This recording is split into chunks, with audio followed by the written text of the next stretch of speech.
Hey folks, David Stewart here.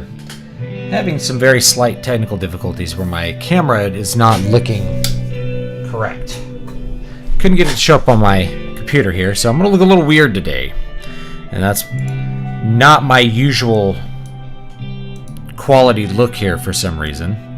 I'm not sure what's going on, but I can't seem to get my usual webcam settings up and running. But that's what happens sometimes, you know, you can't predict everything. I think I have like a USB port that's not quite acting right, you know. So that's probably part of it. Anyway, I hope you guys are having a great day. I hope you had a good Thanksgiving. So I do apologize for the delay. So what I want to talk about today before we hop into playing some games. First of all, thanks for joining me. I just finished a drop set on bench. It's always fun. I could talk about like some workout routines sometime too. All right. So I want to talk about this term that I see people throw around sometimes that is anarcho-tyranny. And this is a contradiction in terms. It's an oxymoron. It's like a tiny giant, something like that. It's like you can't have anarchy and tyranny. Tyranny is the result of some sort of ruler, some sort of power ruling over people. So you can't have anarchy and tyranny at the same time. But what we've seen develop, especially over the last maybe 2 years, really since COVID started kicking off and you had the Black Lives Matter riots and all that kind of stuff, was increasingly you have a state. And I'm gonna be very America-centric here. But I think this applies, what I'm going to talk about applies even more so in certain European countries, particularly in the UK. And, depending on where you're at, you may see shades of this. But you have a state that increasingly does not perform the core functions of the state that people establish states in order to perform, right? So things like police action, things like maintaining order and peace, things like making infrastructure exist, which should facilitate economic transactions and all that kind of stuff. So you have a state that no longer performs those core functions, but still has a large monolithic power and let's call it a monopoly on force. And the only time that they are using their state power is really to terrorize and to wage war, not on a foreign enemy, but on the people themselves, on the people that they lord over.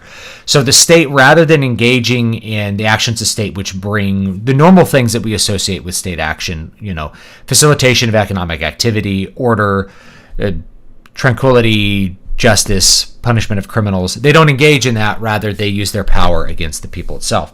So the Black Lives Matter riots are a really supreme example of this, where you have a large amount of state power that could have been used to protect people's property, could have been used to protect individuals that were hurt, harmed, or killed in those events, but instead chose not to.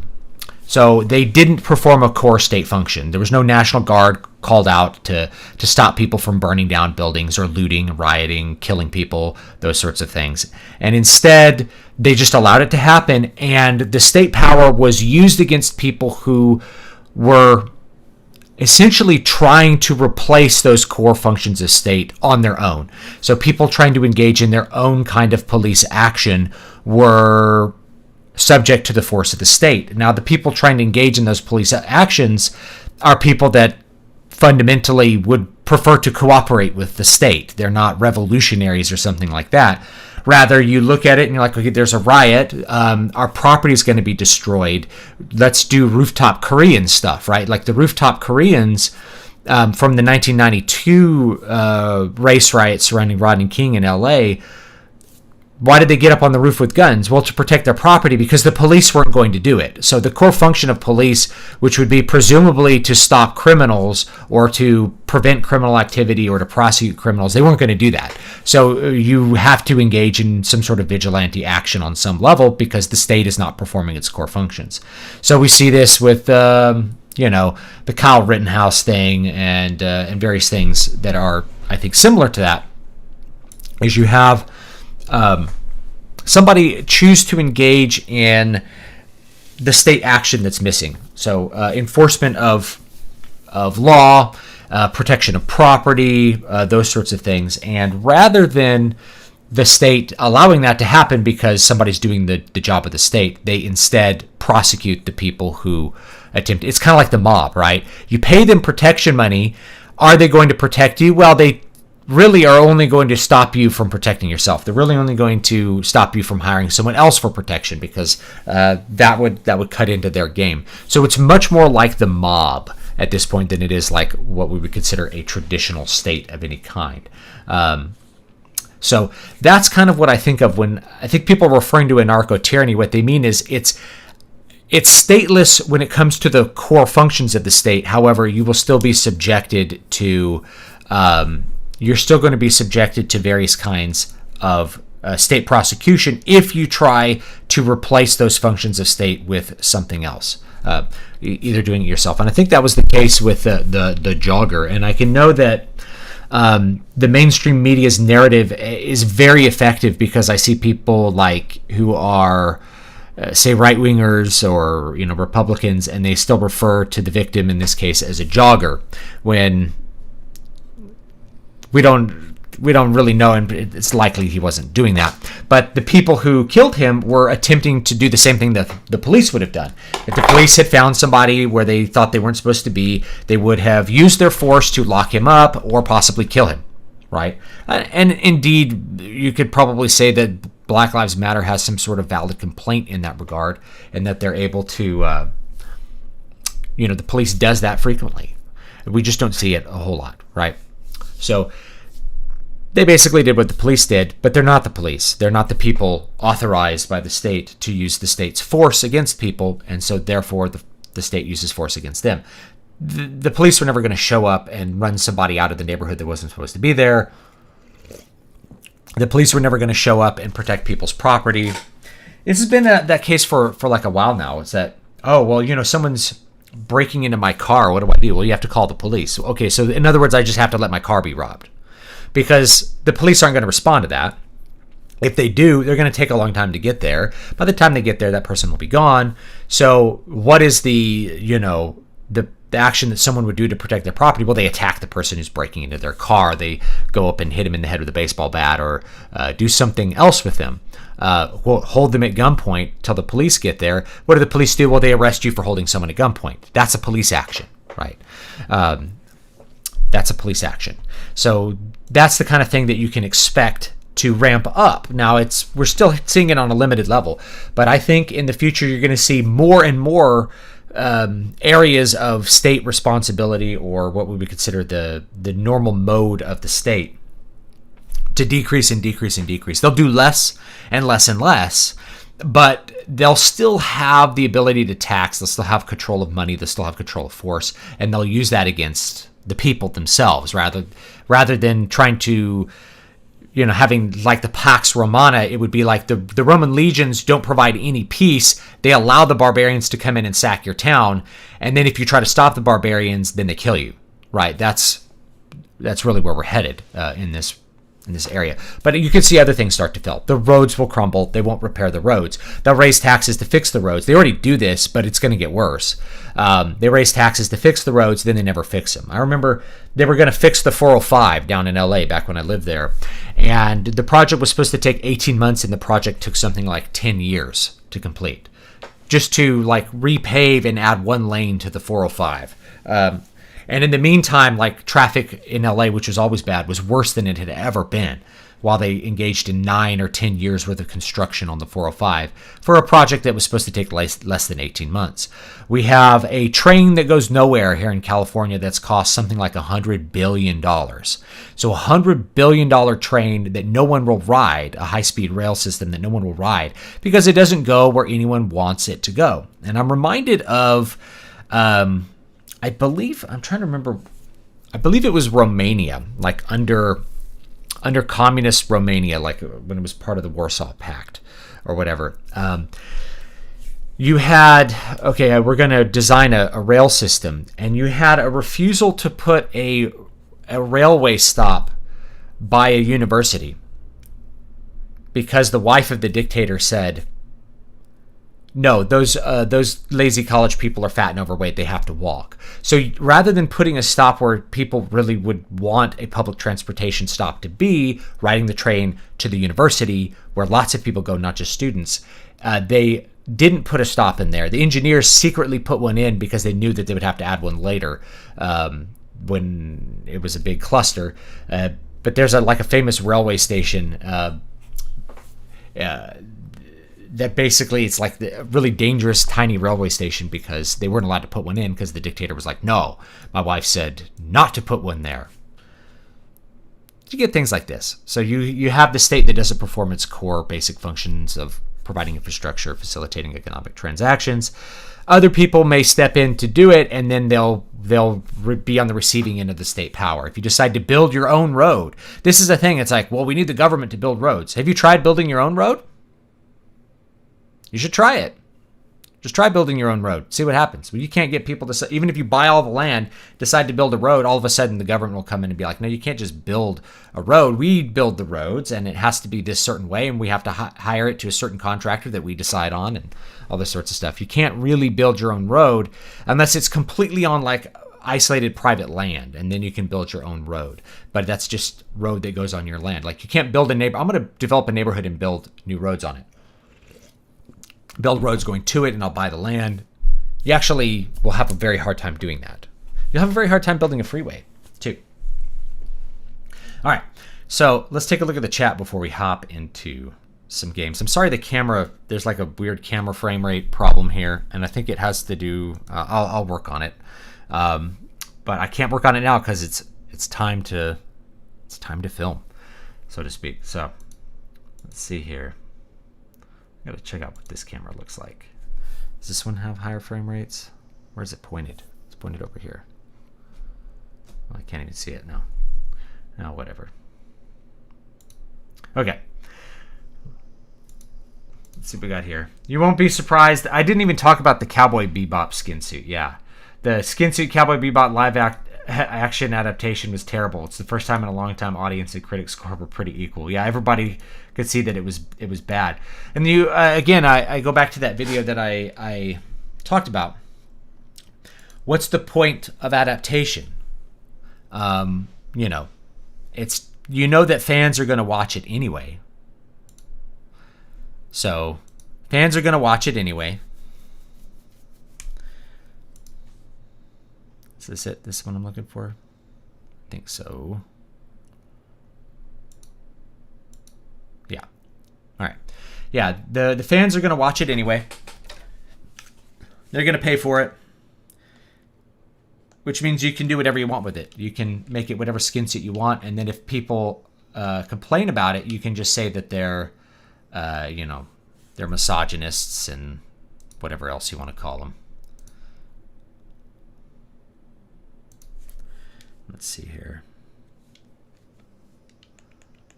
Load a state. Here we go. Make sure everything's visible. There we go. Okay, let's play a little bit.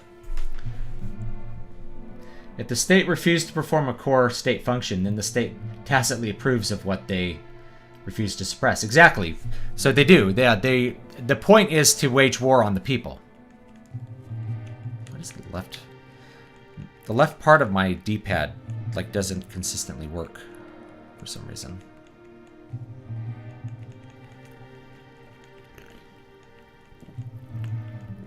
I'm wondering if I got some dirt in there. Clean it off. Okay. It's protect and serve the interests of oligarchs. That's it.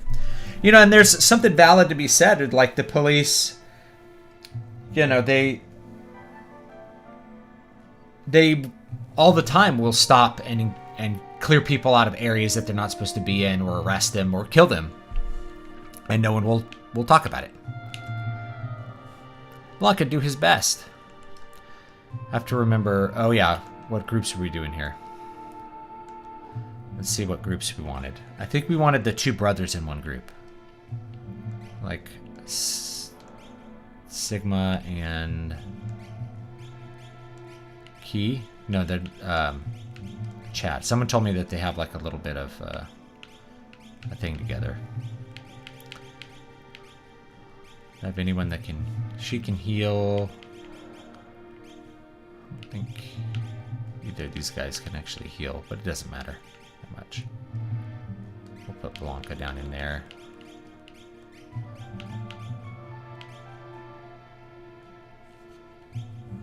Alright.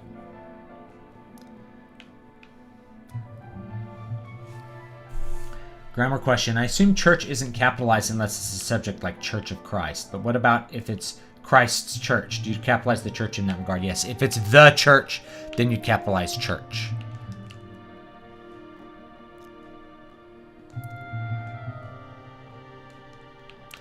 Maybe they can help you in Figaro Castle. I think I can just go out the front door this time.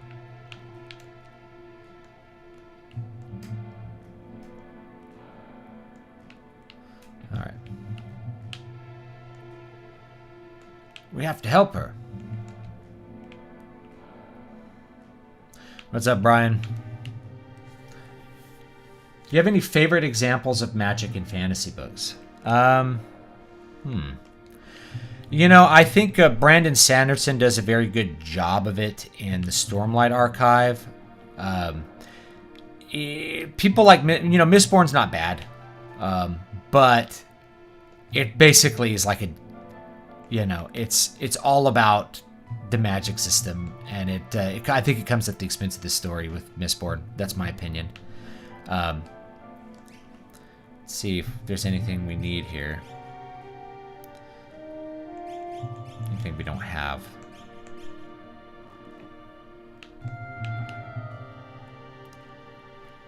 So, but yeah, I do like how it is in the Stormlight Archive books, because I think it's better and just more interesting in general.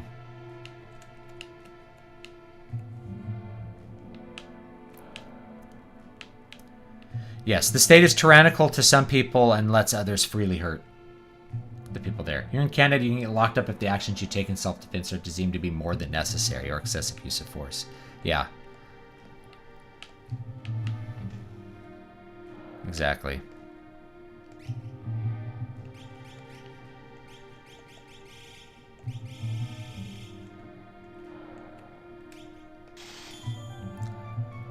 Let's see here. Anything more I need here?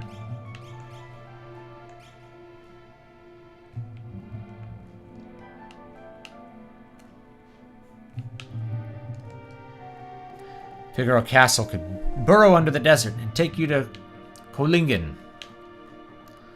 Curse the day that we dug up that Esper. That's what brought the Empire here. Let's see if there's anything else to buy before we head out. I think Sam Francis coined the term anarcho-tyranny. Him and Paul Gottfried are probably good people to read. A barrier ring. We don't have one. Let's buy one. Mithril glove. True Knight. Fairy ring. Jewel ring. Sprint shoes.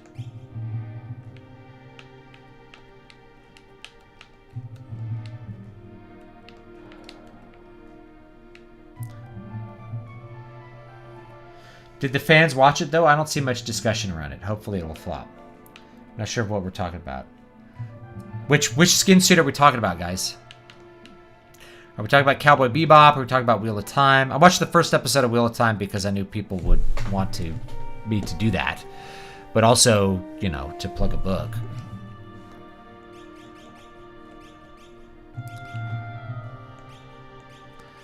Flail and Full Moon. Ooh, alright. Let's buy that. Flail. Buy one of those.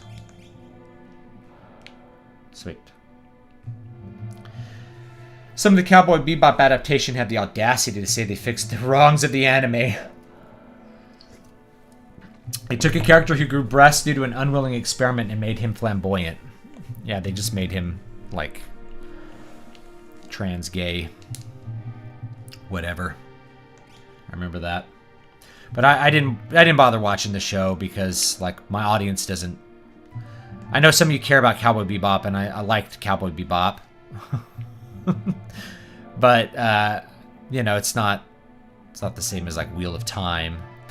I will say, though, that, like, it's probably good that people get away from what Wheel of Time actually established in fantasy. Like, Wheel of Time established a style of fantasy writing that, frankly, we need to get away from, that I'm not crazy about.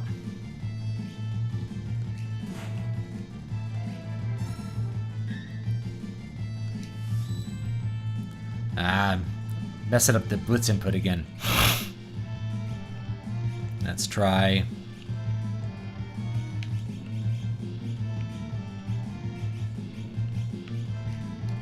Magitech armor.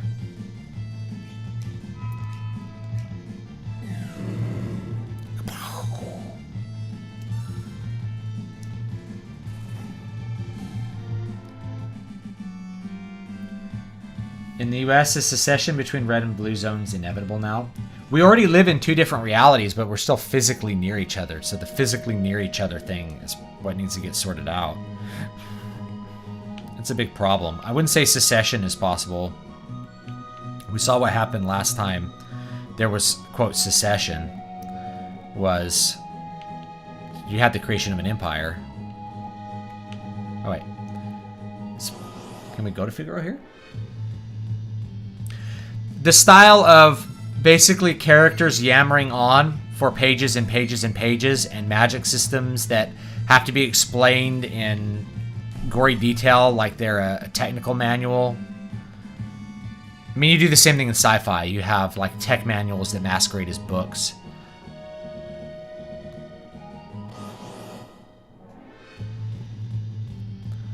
We need to get back to actually having plot.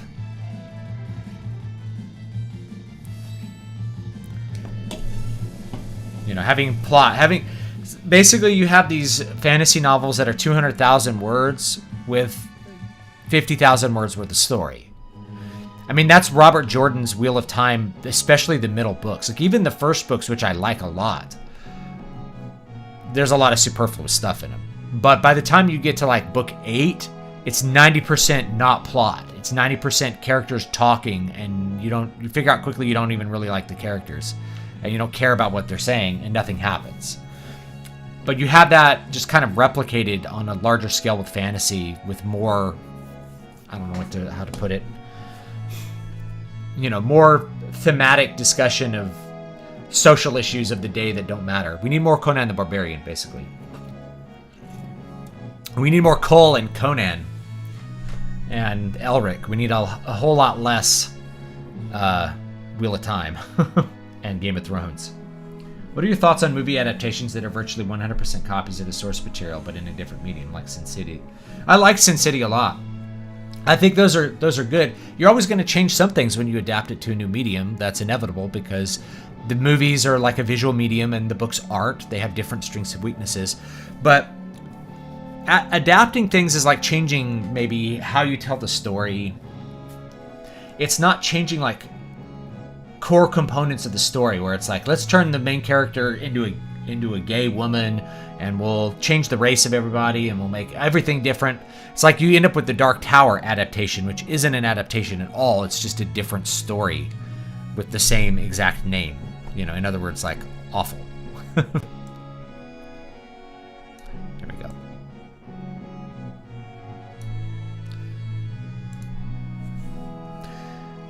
This is like old times. I have to wander around for a while.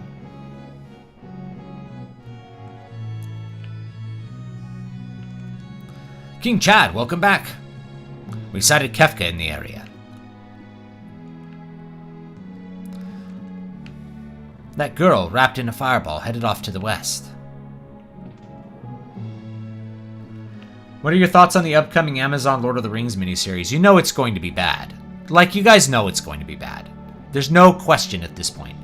They completely retooled the show the day after Christopher Tolkien died, so that they could make it into woke garbage. You know that it's going to be bad. I might do content on it from a purely Machiavellian perspective, which is to spread the message of, you know, bad corporate art and also to promote my own books. But you guys know it's not going to be good. There's zero hope of it being good. I'd say it's 99% chance at this point that it's going to be bad. And now it may be bad on a technical level, but it's certainly going to be a bad adaptation. So you know it's going to be very likely a bad adaptation, and it may be bad on a technical level as well. So the Wheel of Time series, the first episode which I reviewed, it was bad on a technical level, and it was also a very bad adaptation. So it was both. And I tend to think those things go together because people who aren't interested in the series are probably not also interested in, like, good principles of filmmaking. Scholars the world over are doing research on magic. Silly people, scholars. Want to get past these mountains? This castle can't fly, but it can submerge. Find the person in charge of the engine room. Thank you.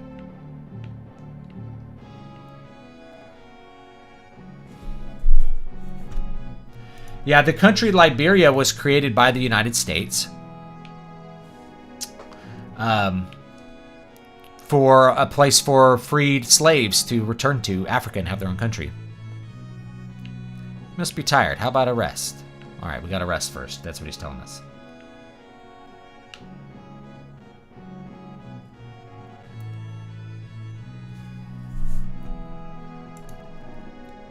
Why do people watch these shitty adaptations? Just stop watching it. You know it's going to be bad. Cowboy Bebop sucks. The Witcher sucks. Wheel of Time sucks. Lord of the Rings will suck. I agree, 100%.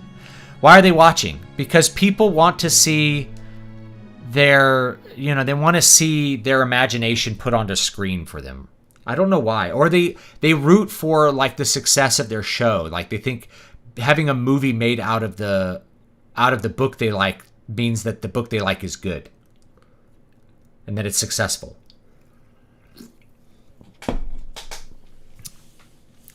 That doesn't matter to me. Like, it just doesn't. I really don't want them to make an Elric adaptation because I like Elric books. I like Markham Moorcock's books. I hope they don't make TV and movies out of them. You know? And yet it's all different. Mom and Dad are gone. Everyone's gone. Since that day. A little memory here.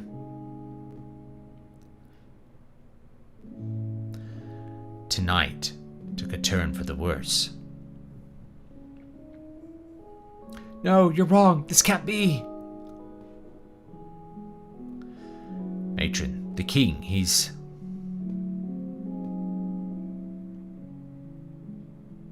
Sigma, Sigma!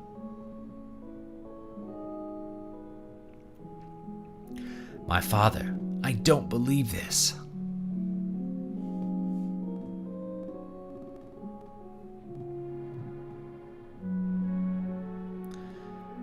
Brother.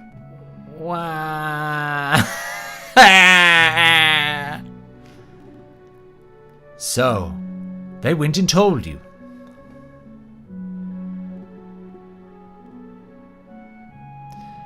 Chad, here you are. Your father, he just uttered his last wish that Figaro be divided between you.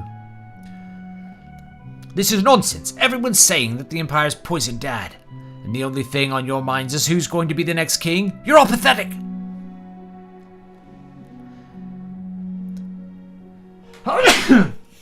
No one cared when Mom passed away either. That's not... You were never as bad as any of them. Empire of murderers! They won't get away with this!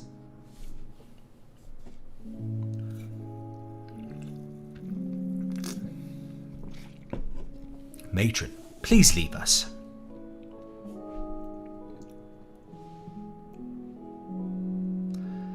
I'm out of here, and I'm forsaking this war-sick realm for my dignity and freedom.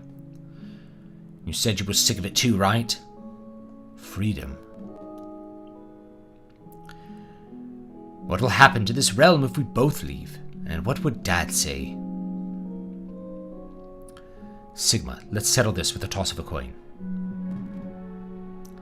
If it's heads, you win. We'll choose whichever path we want, without any regrets, okay?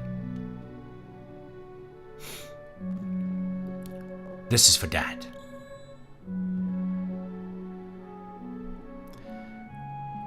I really love the cutscenes in this game. And then you opted for your freedom.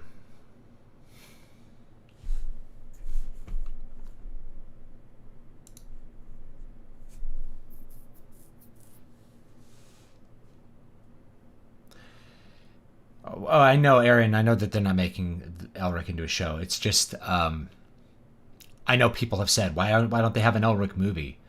I don't really want that. I don't think Hollywood. I mean, if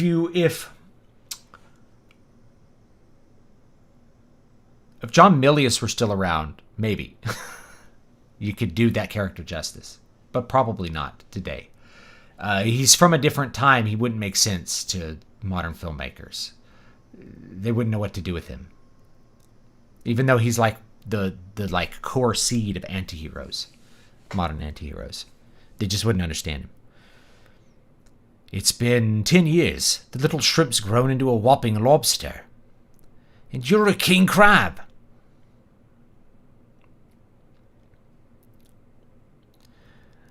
Sigma, I often wondered if he'd be proud of me. Don't you ever doubt that. 10 years. Sigma. Where has the time gone?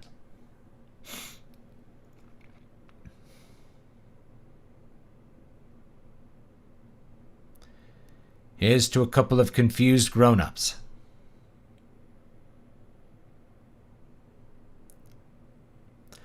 Here's to Dad. To Mom and to Figaro.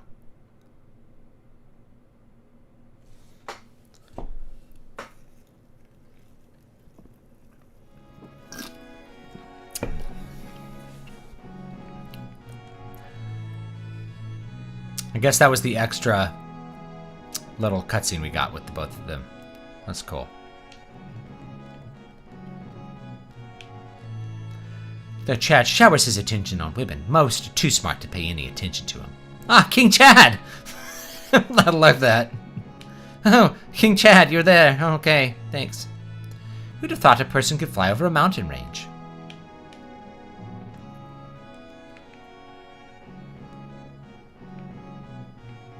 Any accent you'd want to see more of in fiction? Personally, New Jersey captain in Star Trek would be hilarious. Ensign! Ray Shields by Toity Tree and a Toid. Toity Tree and a Toid. It's kind of like a mobster accent. King Chad, welcome back.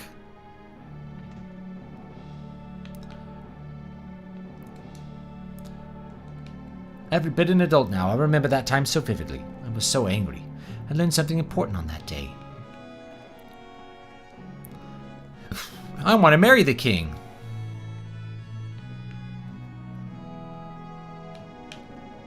The Empire smashed the 3 cities on the southern continent. Just a matter of time till they come up here.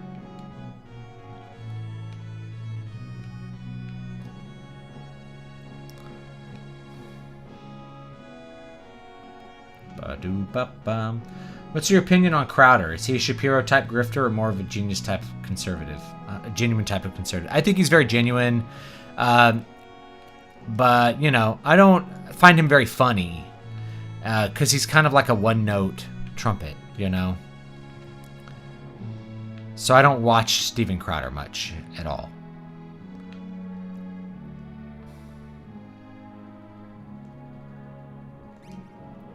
Let's see what we got here. Anything we need? Nope.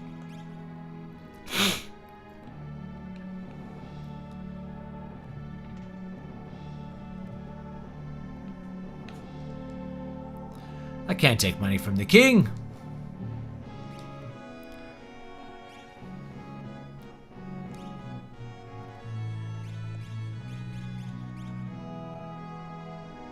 Help yourself. A drill.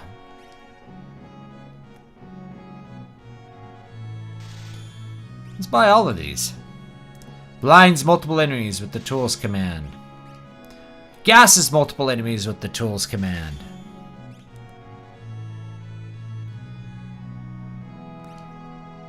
Confuses multiple enemies with the tools command.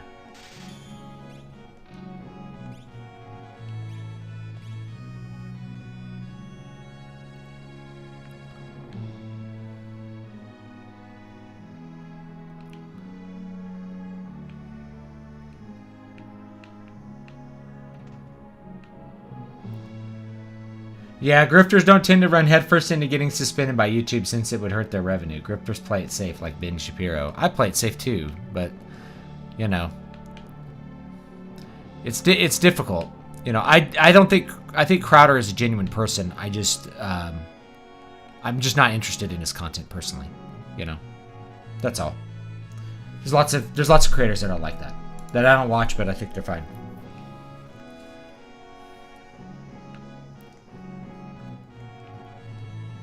Sigma, what a splendid young man you've become. Make yourselves at home here. Alright. I think we gotta go down to the engine room. This is down here.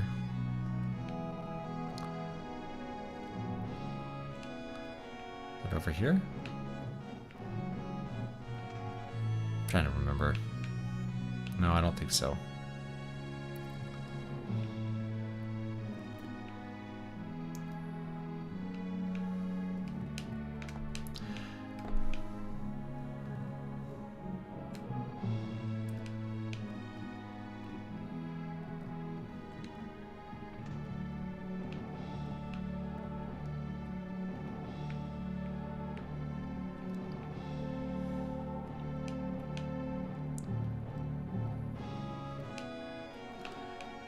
Down here?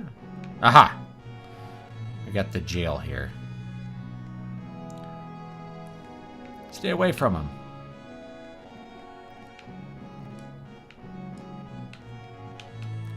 I don't remember if any of these guys have anything to say. I'm Lone Wolf, the pickpocket.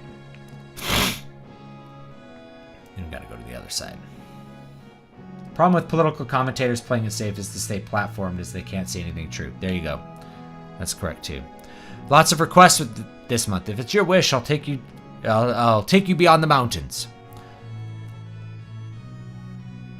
Ugh! Here we go.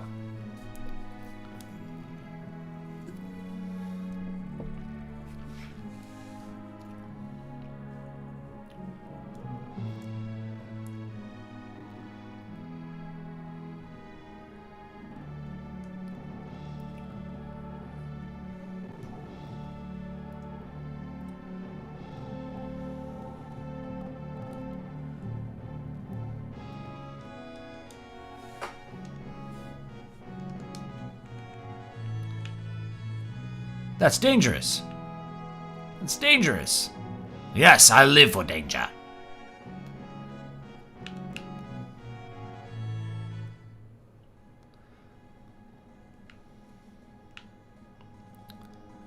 There we go. Let's go to this village. Kolingen. Everyone was scared when the glowing creature stopped here. It left to the south, towards Jitor. Don't really need an inn here. Does this guy have anything for sale? Some pretty bad sorts coming here. That guy's an assassin. Stay away from that guy. He's an assassin. We meet again. Just need enough to feed my dog. Say, 3,000.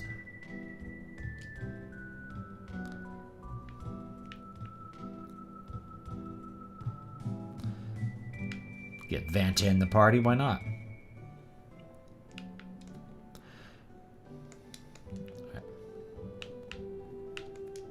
Oh, it came to my house, a monster of light. Looked somehow human. Oh, it burned the house down. My brother's a bit touched, lives alone to the north, and dreams of building a coliseum. You a friend of Key's? He always stops by Rachel's house when he comes here. I should have brought Key with me. There we go. Anything I don't have? A headband. Alright, we'll buy a headband.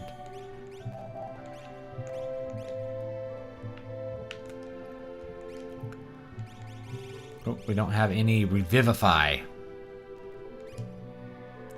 Oh, cure zombie. We're gonna need some of those, I bet. I'll buy 15 of those. We need some more antidotes. Let's get like 20 antidotes.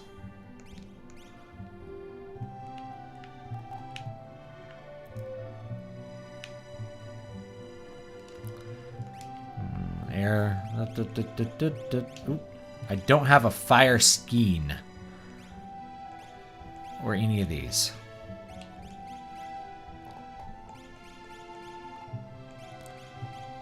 What do these do? Okay, use it with the throw command.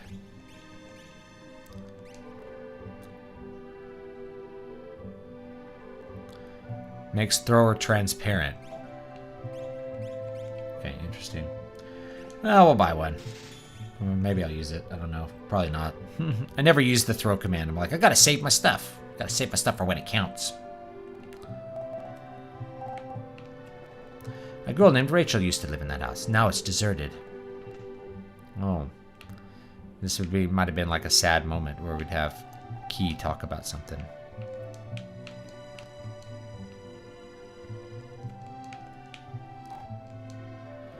I don't know though.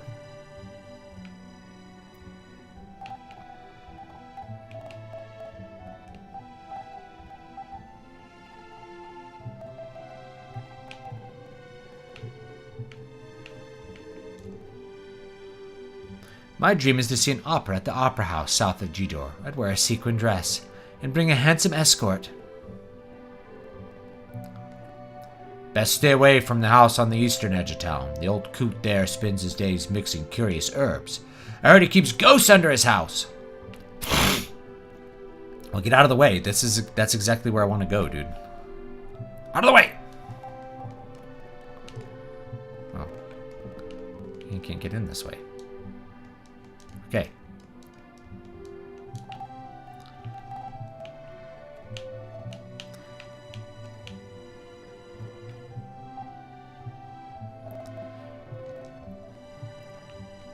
Alright, these kids. That shiny creature is so frightening to us all, but I found it beautiful. Was it really a ghost? It stopped right in front of me. I could see it had gentle eyes. Alright, let's go in here. Beep beep boop boop beep boop boop bop boop beep beep boop boop boop bop boop bop boop.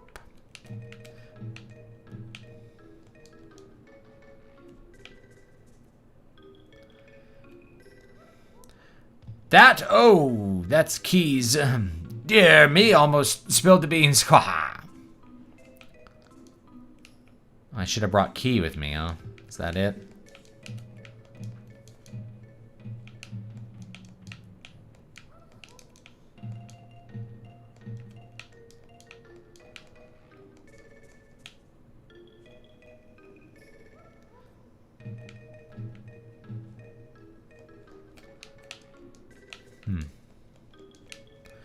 Okay, we can walk in the back from the very middle, apparently. Let's try that. This guy has... If I brought Key with me, aka Lock, if I brought him with me... There we go. Well, that... Oh, green beret. Got an item. Okay. Equip.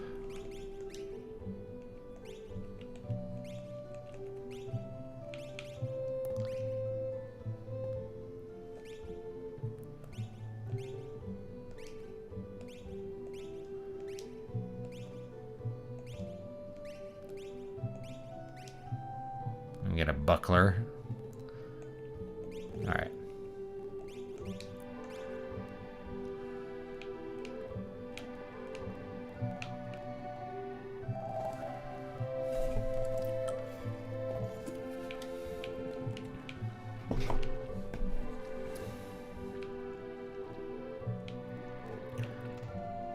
I think I got everything I need out here. Even got some recommendations on JRPGs.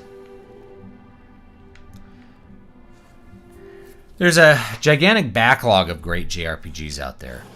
And it really just depends what you like, you know?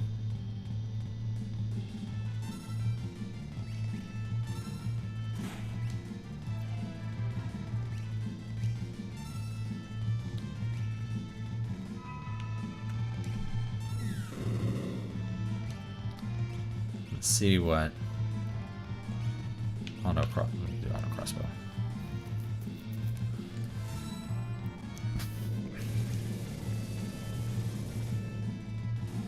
Here we go.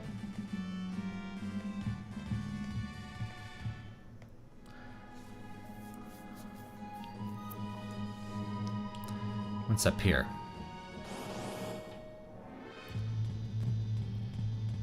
Shadow Hearts is a low-budget gym that punches above its weight. Let's see what Exocyte does.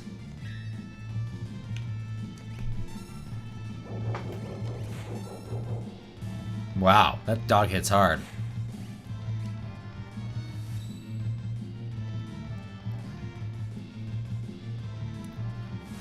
Shim Sham. Ouch.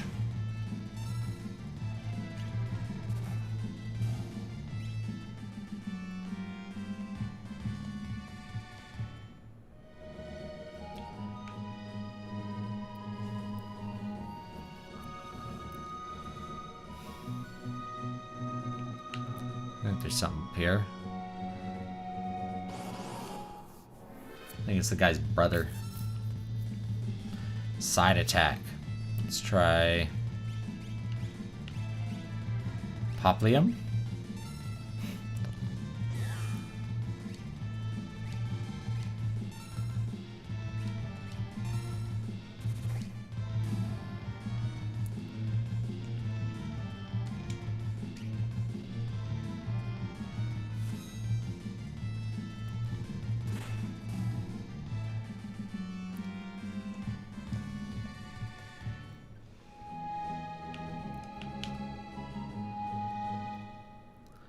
What do we have here? What do you think of the idea of a story in which the villains have a strict code of honor while the hero has no honor? I don't know. What makes the hero a hero? We can't let the world become too peaceful. People are at their best when they're at war. My Colosseum will be a monument to war, if I can ever get the help that I need to finish it, that is.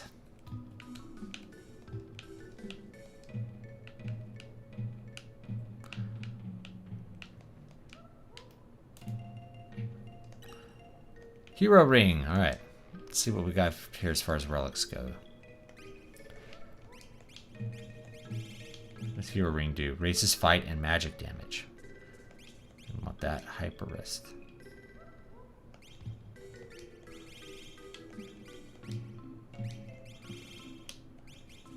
Raises vigor. Alright.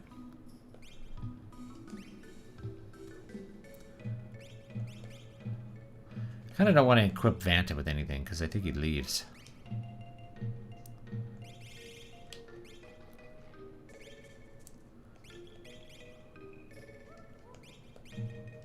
And give him some stuff like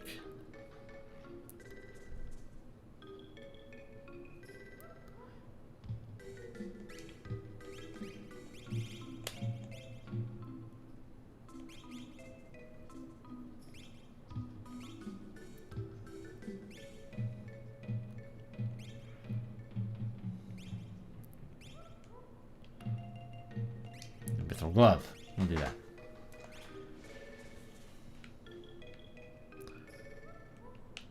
Anything else here?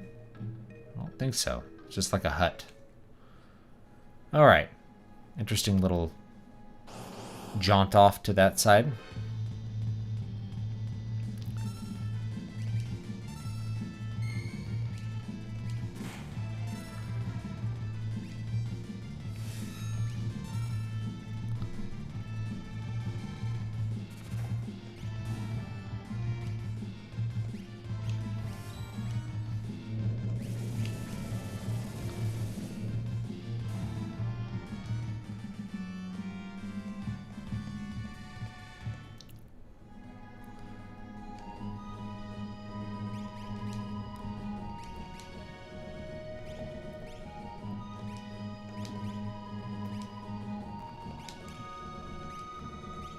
All right.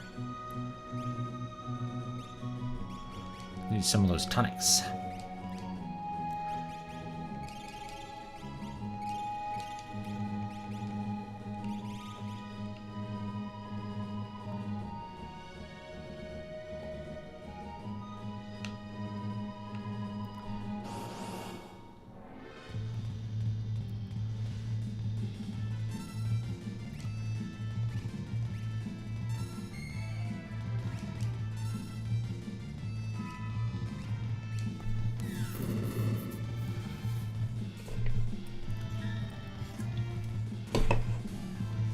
What are some ways to add more parts to a name? Oops. Messed up the Blitz input again. Oh well. What are some ways to add longer character names? Well, you have to think like... So you may have... Like in the Romans had 3 names. You had like your name, you had your family name, and then you had... a third name that could be a couple of different things, but you know, so Gaius Julius Caesar, the guy we called Julius Caesar was Gaius Julius Caesar. Julius was actually his family name. Caesar was like an honorific, you know, like a class name. Oops, messed that up. And then Gaius was his like first name.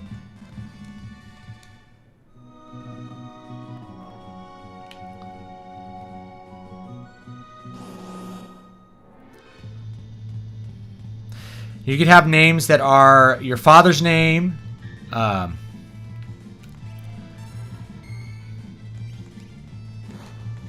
say your father's name, your mother's name, you know, where you're from, ancestral honors. You could have titles. You could have saints' names. You could have patron deity names. You could have lots of names, right? Like people in different countries during, say, the Middle Ages and the early modern would have many names because they'd have, you know, say 3 names of their own plus a saint's name, maybe plus their town name, things like that.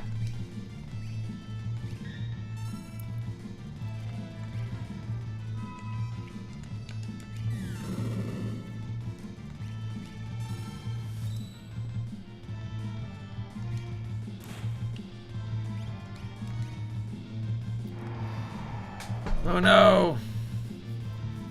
Alright, killed Vanta.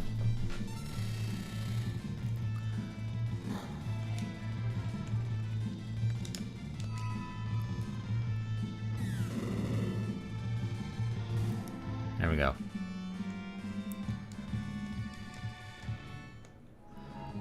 Just trying to get into town here. What are your thoughts on movie adaptations that are virtually... I already talked about this. I like it, but it's not... It's pretty rare.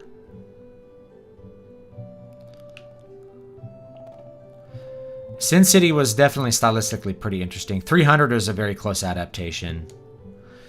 But you have to really like the source material. Honestly, Watchmen was a pretty close adaptation. Ooh, a cutscene.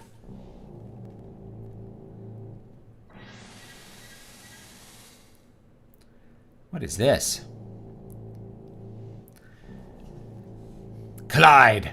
I'm done for. Find me here. Please, Clyde.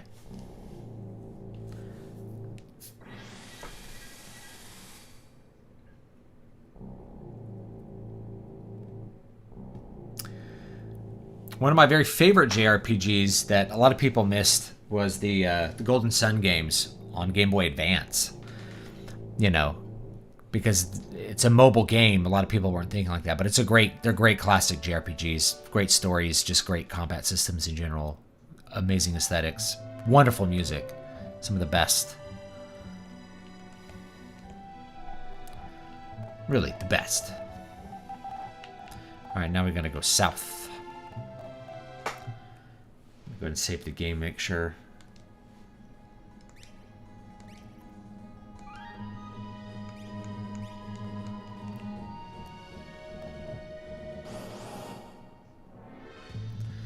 Golden Sun's amazing. And I think it still holds up. I gotta figure out if any of these have like a AoE. We gotta try them out. Auto crossbow. I've heard friends of the Watchmen graphic novel complain that Zack Snyder missed the point. For example, he made Rorschach sympathetic, which Alan Moore didn't intend him to be. May not have been. I don't think Zack really necessarily intended it either. But he is, because he represents like a right-wing virtue as a vigilante. I'd actually say that like the entire story gets everything, almost everything, backwards.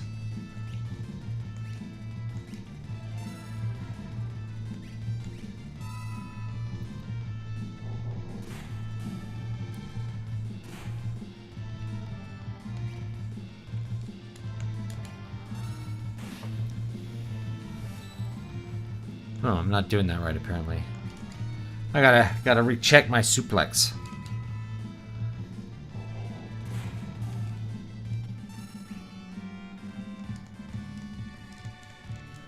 Dried meat.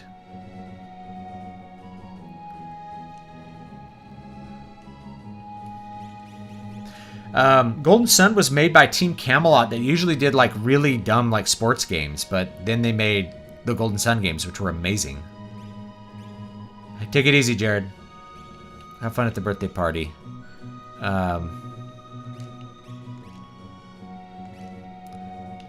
I'm doing it backwards. It's XY down up, not down up XY.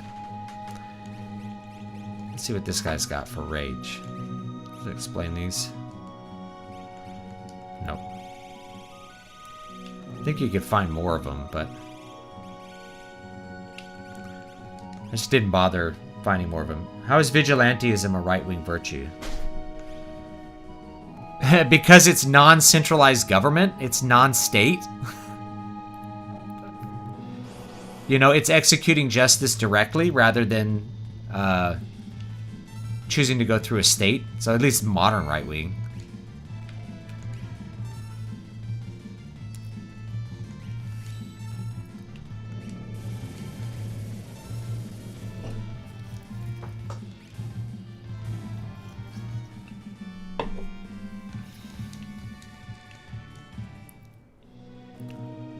But his right-wing virtue really is more like, you know, I'm going to punish the bad guys and I don't care about, really don't care about other concerns.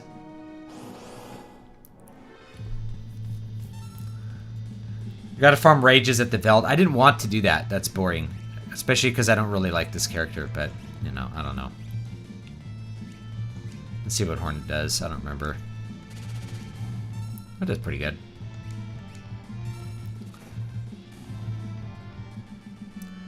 Probably the most faithful novel adaptation that I've seen is Night of the Hunter, starring Robert Mitchum. I haven't seen it.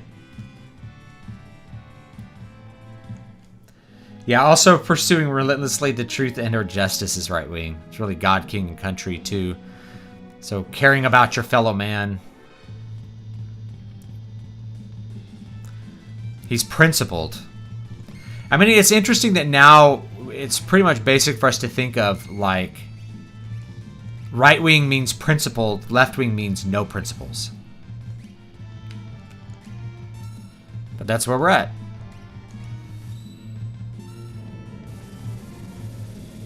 Going through the state or not doesn't necessarily have anything to do with being right or left wing. In the modern sense, it really does. Because we tend to think of, I mean, if you're thinking of it purely in terms of like 19th century, yeah, you're right.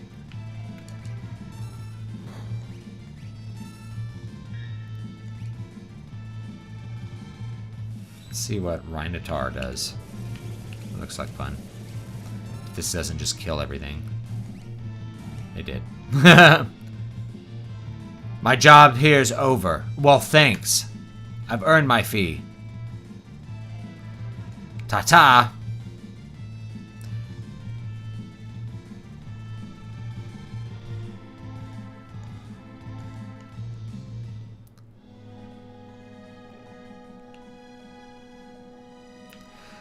I reject that argument that vigilantism is necessarily, yeah, if you're thinking of 18th century, Brian's correct. I don't remember who said it on Twitter, but it comes down to this. Like, are you for Christ and his church, or are you against them? If you're for Christ, it's right wing. If you're against Christ, it's left wing. Like, that's the simplest divide that exists.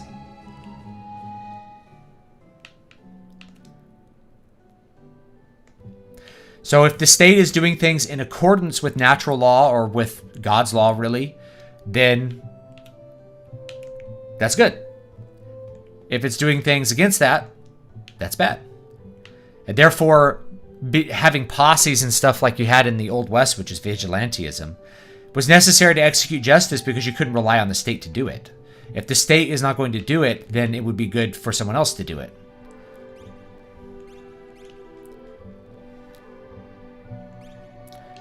I think Vanta has the headband. Ninja gear. We'll buy the white dress. We may use it later. Oh, thank you for the 4.99 euros. I appreciate it. You know, but yeah, that's the big. My main party was always Edgar, Sabin, Celis, and either Terra or Locke for most of the game. And we'll see.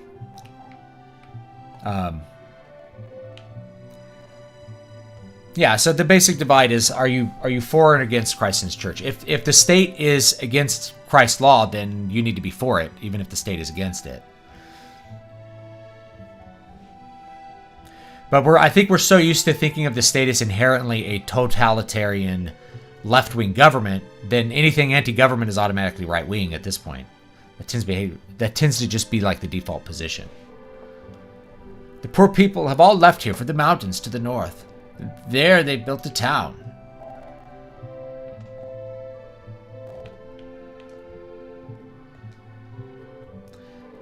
Today I was taking a taxi and had the most profound spine shivers when I considered Christ and his mission. The feeling that came over me was so strong.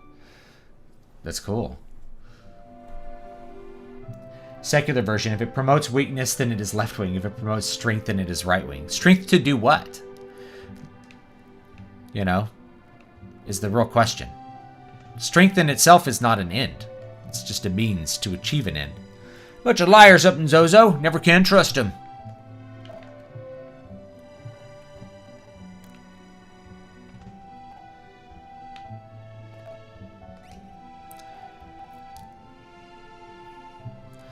Let's see here. Forged. We'll buy one. Kaiser Knuckles. Buy those. Kodachi. Let's go buy one. We have one of those. We need that stuff.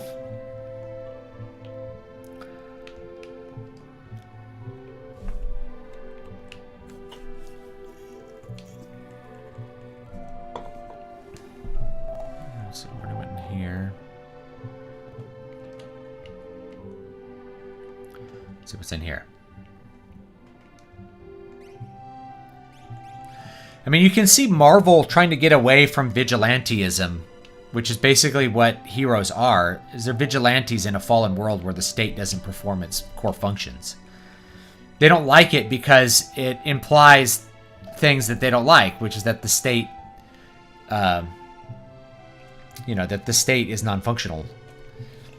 People who have a totalitarian view of the state view all solutions as being generated by the state and for the state. So it's like, things need to get done. Like, okay, we'll put it this way. Hungry people need to be fed.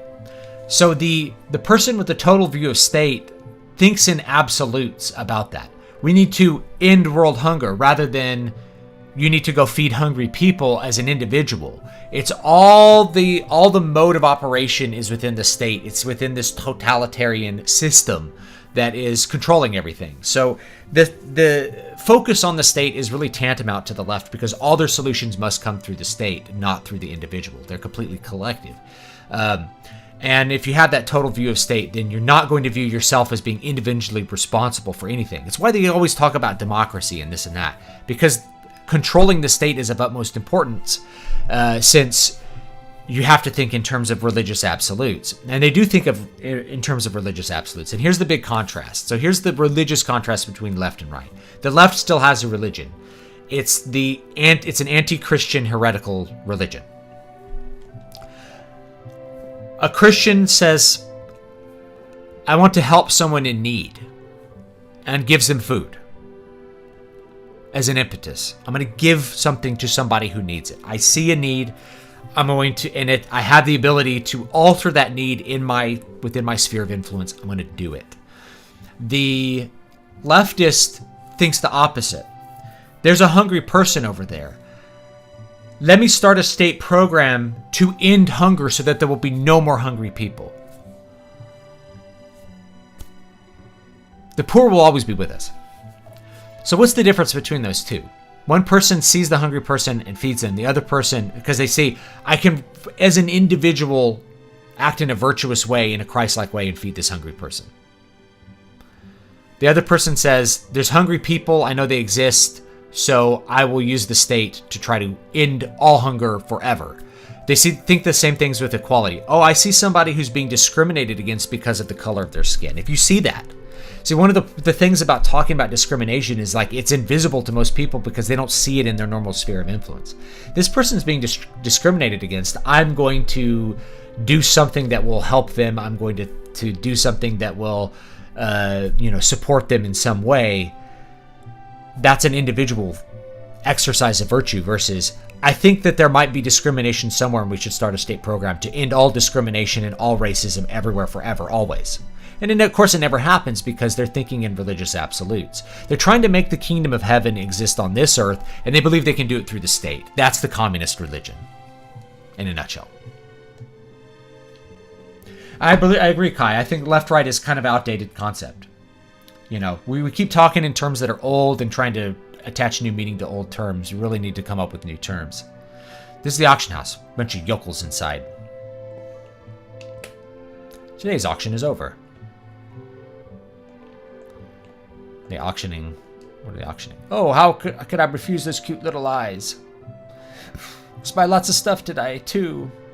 You can get some priceless things at this auction. Whether you can appreciate them or not, who knows? I need something that will bring back wayward spirits. I heard only in the imperial capital of Vector does such a thing exist. You like art? No, Philistines? Oh ho, there's nothing I can't buy. Hey, you're not from around here. You look dorky.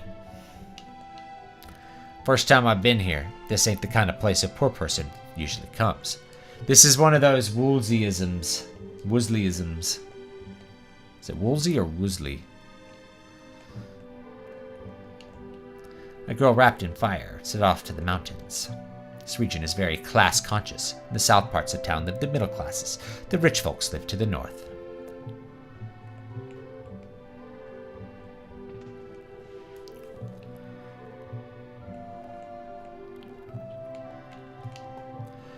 Hey, you're not from around here. You look dorky.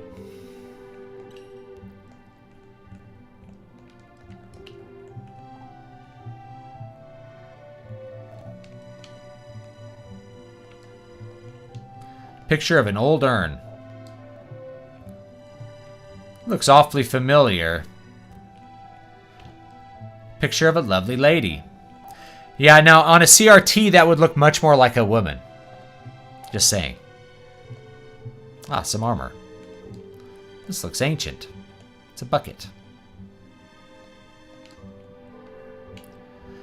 Oh no, you were going to buy the overpriced old video games at this auction house? A lamp, maybe? Looks like a treasure chest. Oh wait, they're flower. I didn't look at the flower yet. A still life of flowers. They almost look alive.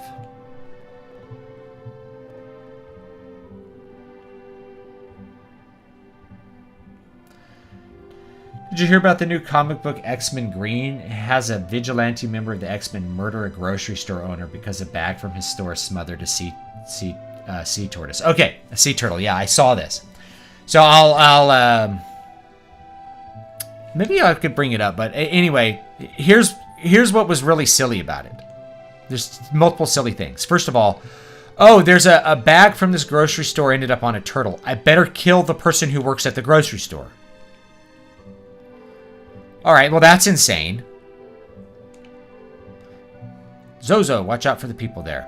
Okay. Well, that's insane, right? That's an insane reaction to that. I think that would fit like most definitions of clinical insanity. To think that because you found a bag somewhere, that the person who made the bag is responsible and should be murdered. But it's funny in another way, because there is this belief that somehow when people, throw things away, they end up in the ocean.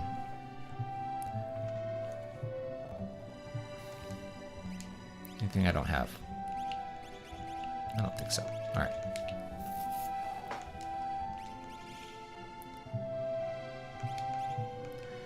When people throw things away, they end up in the ocean. That's actually not true. Okay, most of the things that are in the ocean are not from the first world. Rather, they're from Latin America. So people in the United States or in Europe, no, the things you throw away do not end up in the ocean catching fish and smothering turtles. That's nonsense. They don't.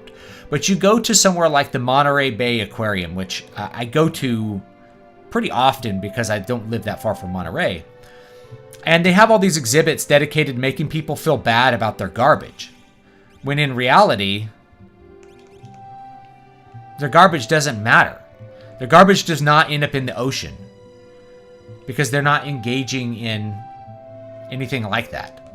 They're not throwing, if you're not physically throwing your garbage in the ocean, you're not responsible for garbage on sea life. You didn't do it. It's not even in your same nation.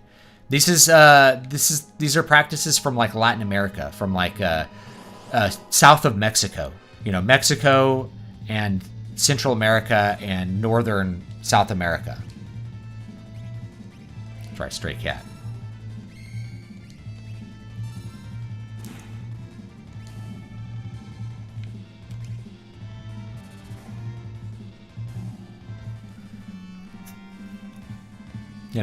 So it's really funny because it's showing like somebody cleaning up a sea turtle, cleaning first world trash off a sea turtle, which wouldn't happen, and then murdering a random shop owner because somebody else happened to throw that into the ocean.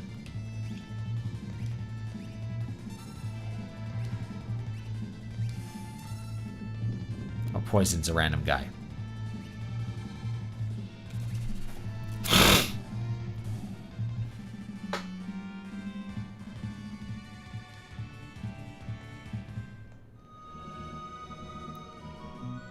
There's bad comics from years ago, too. Not everything's good just because it's old. But you're going to see a higher proportion of good stuff.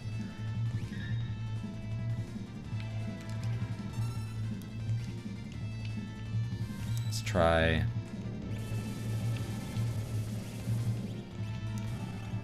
Oh.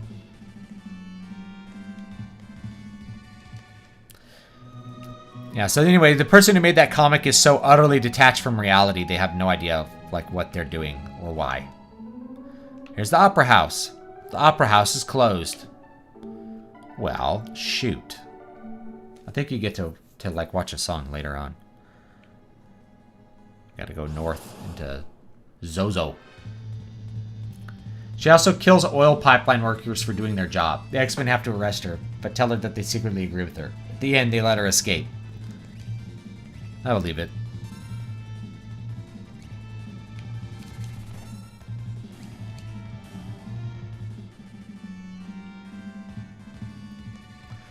It's insane. Get rid of sea turtles. Problem solved. People are like, what's the solution to school shootings? I'm like, don't send your kids to school. 100% chance of avoiding any and all school-related dangers by taking them out of public school and homeschooling them.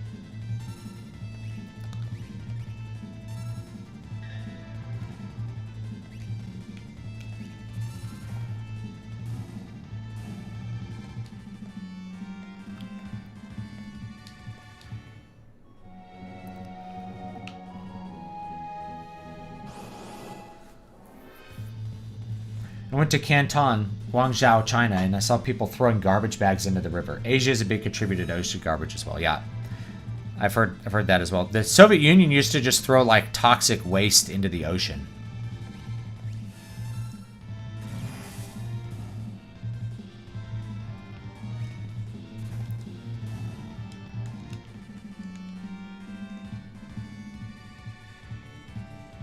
Can't be preyed upon if you're not where the predators are. Yeah, your kids also won't be molested by, teachers. 80% of the plastic junk in the oceans is from Asia and Africa. Most of it comes from 2 particular rivers. There you go. So it's really silly, right? Like in America, you put your trash in the trash can and it gets taken to a transfer station where it's sorted and then eventually a landfill.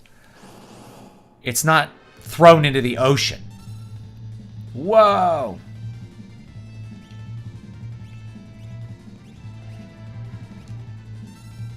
Hades Gigas.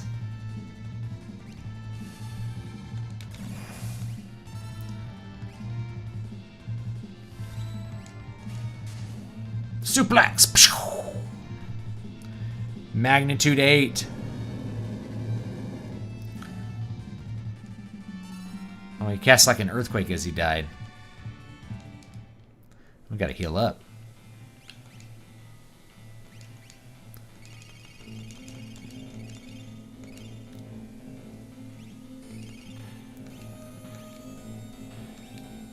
Suplex this giant thing.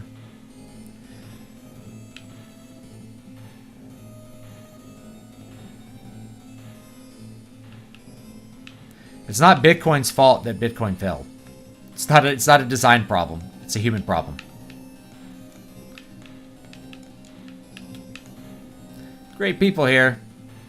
It's because Bitcoin is the new tulips. It's a speculative asset rather than a currency. Something else will be the actual digital currency. Maybe Ethereum, I don't know.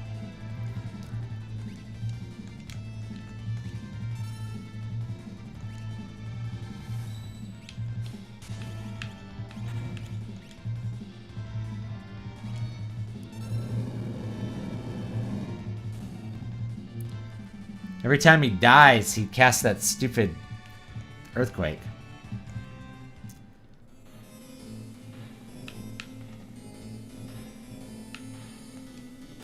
Girl, I haven't seen any girls here. Might want to check the top of this building.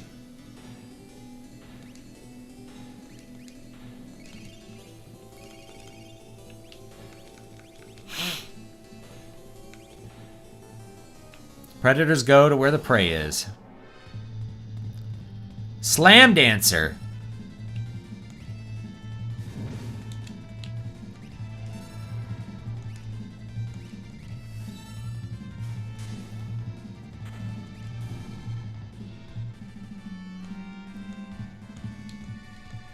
There we go.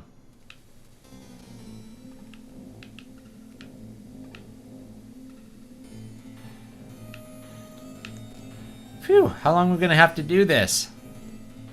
Great people here. It's now 2 o'clock. It's already 12 o'clock. 10 o'clock, time to go home. You can trust me, it's 8 o'clock. Time, it's 4 o'clock. Everyone told me a different time.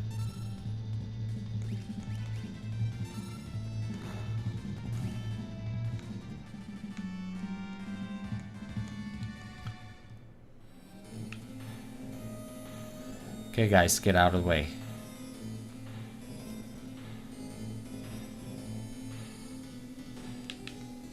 Get in line. I gotta fight some battles on the way up the stairs.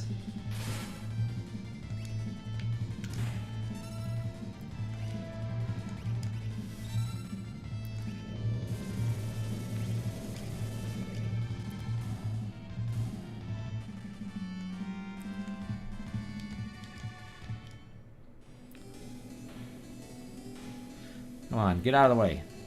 Ever want to buy something but you have a hard time justifying its price to yourself even if you could afford it? Yep. Yep, I have an anxiety attack like every time I spend money.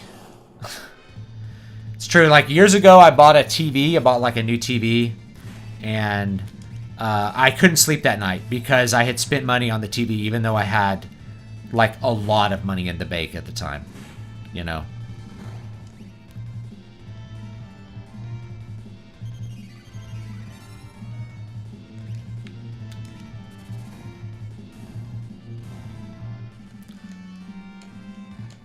It's like I had so much money, you know, I was doing great, but I couldn't like stand to spend even a small amount of money. Oh, let's see what's in here. Thief glove.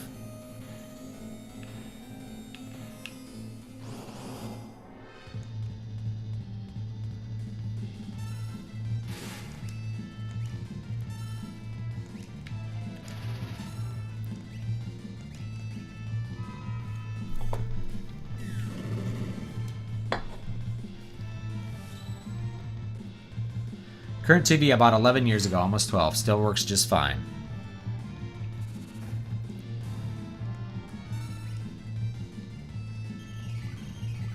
Oops.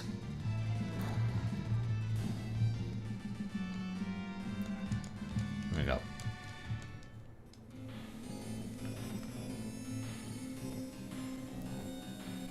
What about a crypto coin we attach to the value of some relatively constant real-world asset like gold? Isn't that called a banknote? You're just like going back to the gold standard. There's nothing wrong with that. The gold standard has functioned for thousands of years.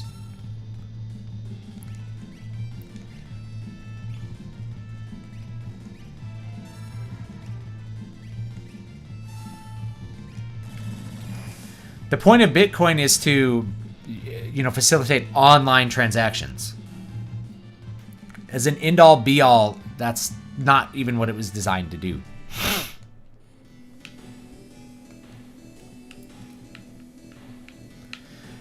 But 99% use the crane to go down? Yes. 99% of the discussion around cryptocurrencies is not them as currencies, but as assets to be, to be gained. Let's gamble on this asset. Great people here. So silly. Oh, I'm sorry. I didn't realize it was a joke. I can't tell with crypto bros because they're so that they talk about simple things like that as if it's like some novel invention that they're just now thinking of. It's like NFTs. It's like those are called paintings, A non-fungible token. Yeah, that's any object. Any object is a non-fungible any non-fungible object is a non-fungible token if you want it to be.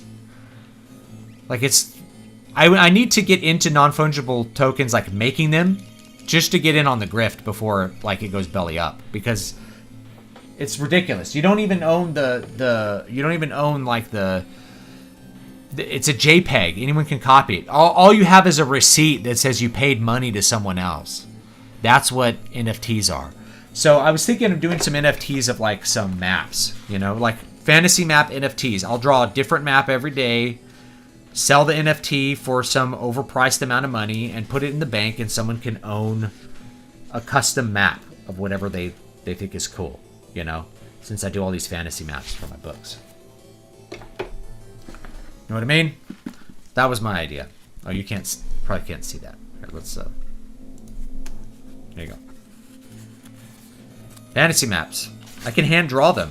Then you have an actual non-fungible token in the form of a physical object which I have drawn ink upon.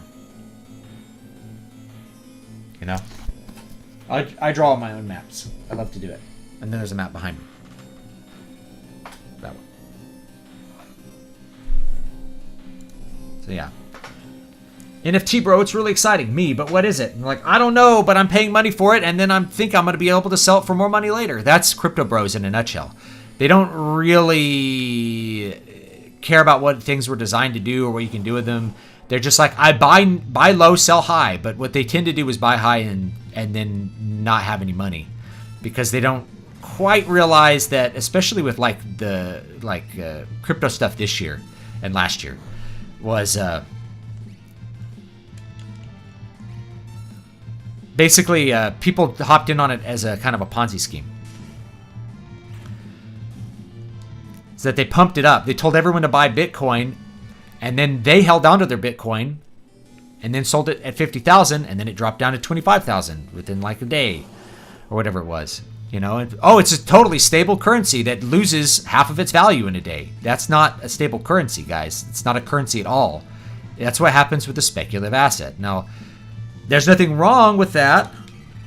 If you want to speculate on an asset, you certainly can speculate on an asset. But you should go into it with that knowledge, not be spouting off a bunch of bullshit hoping more people will buy Bitcoin so that Bitcoin's price goes up so that you can sell it for a higher number of dollars. That's what everyone wants to do. They're like, everyone should buy Bitcoin so I can sell my Bitcoin for more dollars.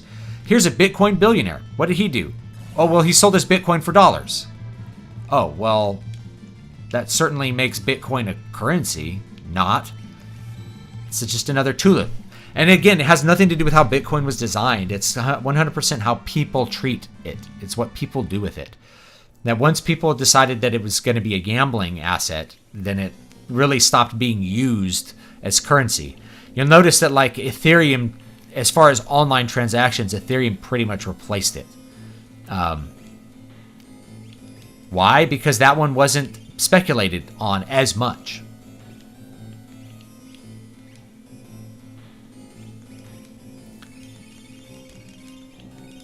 And there's also the problem with, I didn't even mention this with my Bitcoin video. There's another problem with like tons and tons and tons of fees to use it.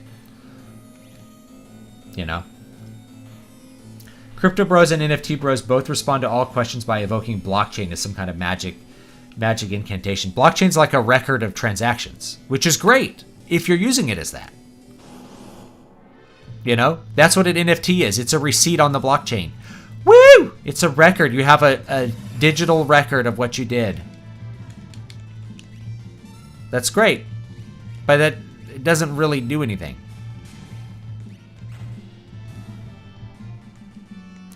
Bitcoin can't be a store of value when it loses half of its value in a day. That's not a store of value. It's a speculative asset.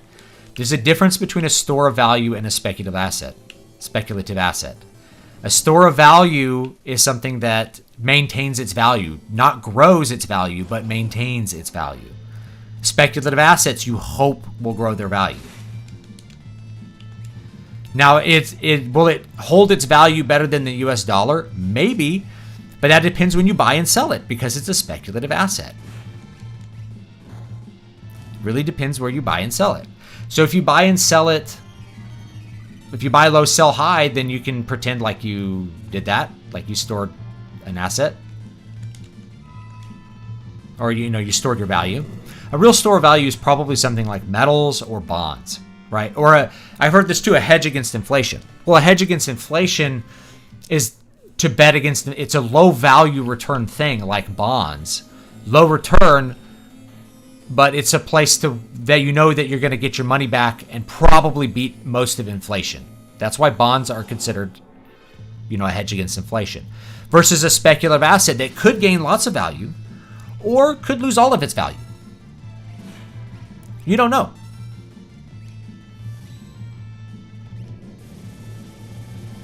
We don't know. But I do know that that Bitcoin has crashed multiple times. We're now on rise and fall number 3 or 4 of Bitcoin. Rusted shut. And because we're on rise and fall number 3 or 4, people should have caught on to this a while ago, but for whatever reason they didn't.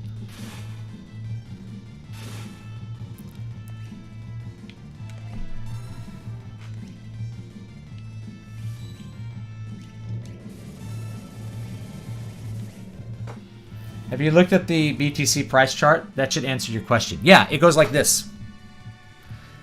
It depends when you buy and sell it. Nobody is calculating the price of candy bars in Bitcoin. That's how you know it's not a currency. So you can speculate on it if you want. It might turn out good. It might turn out bad.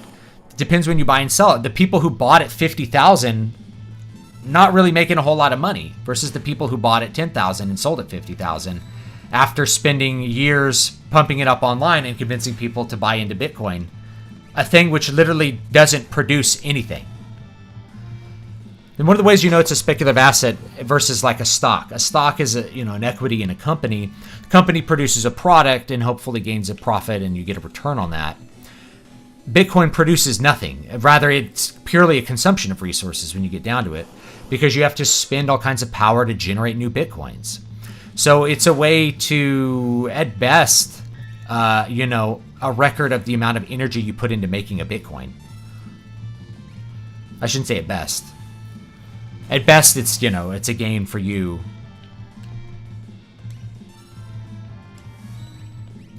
But it, as it goes up in price, one of the things that happens is that it tends to start to stabilize around the cost of making a new Bitcoin, which means your Bitcoins, if you make them, in a lot of cases, you have a record of how much money you wasted on electricity. So there's environmental reasons to not like Bitcoin too. And those actually go back to the gold standard too. Milton Friedman made these arguments way back in the 60s as to why a gold standard was neither feasible nor desirable. And one of the big reasons it wasn't feasible or desirable was that you had to spend resources to make the gold. You had to spend resources mining it out of the earth. And so that meant that you were wasting what could be used for something else versus just fiat currency. So fiat currency, he believed that fiat currency should be not subject to government printing money, but that it was superior to gold simply because you didn't have to spend resources mining gold. And plus, gold standards aren't gold standards. They're always mixed standards because of the nature of money.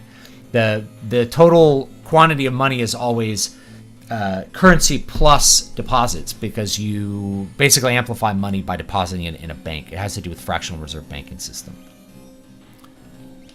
Let's heal up a little bit here. Tonic. I don't know anyone who buys Bitcoin and uses it for stuff. That's the other thing. I'm sure there's someone out there who does. Who uses the Bitcoin for something. Buys things with it. But most people buy it and hold it, hoping to sell it later, because they're just looking to get their actual regional currency out of it. That's all. Almost everyone understands it. They just want to stay in on the continual pump and dump scheme. I kind of see that. I think there's a lot of rubes. You can hold some. I still haven't sold all mine, so I don't know. I'm probably a hypocrite.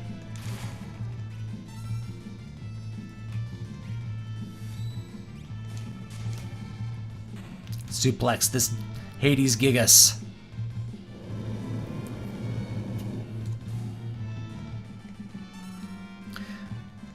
I think most NFTs run on Ethereum, don't they?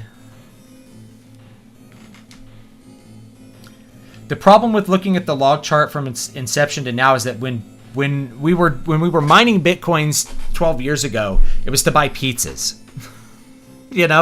No one was mining Bitcoins because they thought it would be worth huge amounts of money in the future, right? And no one was holding their Bitcoin from then till now. They were using it or spending it or selling it.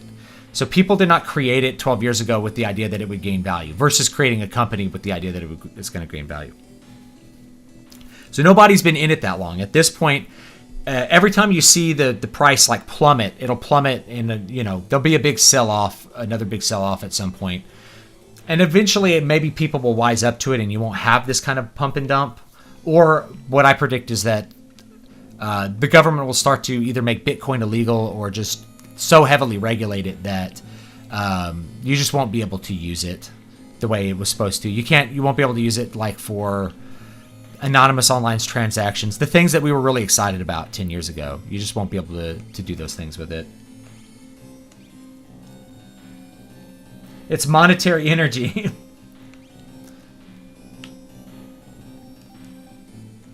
It's just a dead woman in the streets. This place is dangerous. Don't you dare think about jumping between buildings. Clock's hands have stopped. Please reset the hour. Oh, interesting. They're all lying. Let's try 12 o'clock.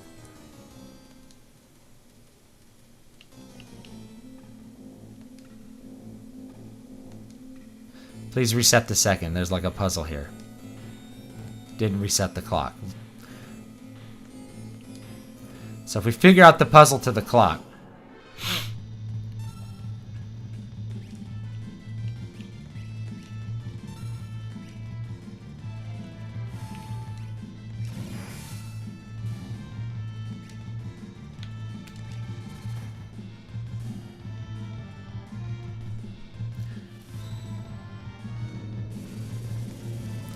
Well, it won't ever be a store of value.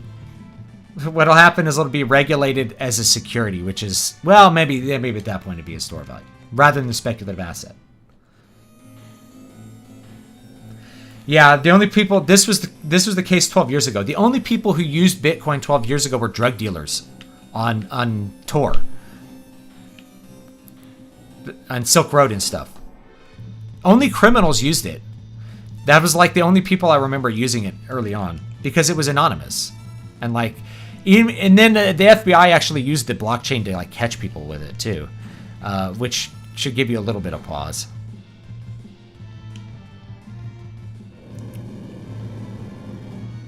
Yeah, you're right. Probably want to sell out because there's a real chance one will be able to become the standard. One of them. And that's the other problem is there's too many. You know, people want one standard. It's not that hard to like trade crypto almost in real time, but a lot of times there's transaction fees, which is a loss of the value of it. You really just want one standard. People want to be able to think about things, a unit of record is what you want it to be. So you want people to think in terms of whatever that currency is. People still think in terms of the dollar. They don't think in terms of, you know, Ethereum or anything else. And also the other thing is like the power of the state to grant its own currency by fiat value. It's a problem. Ooh, I got a tonic. You know, it's a problem.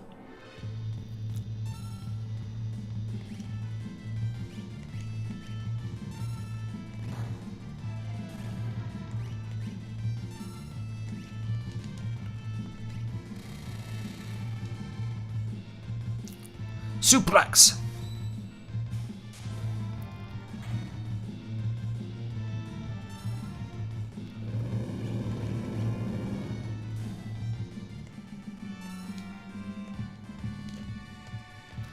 Man, I'm getting owned here. Need some.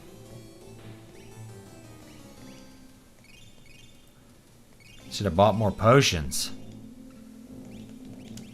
I'm running out of health with these Gigas guys attacking me. Should start like running away from them, actually. It's probably a good idea. That clock has no minute hand. It's never pointing to the right time anyway.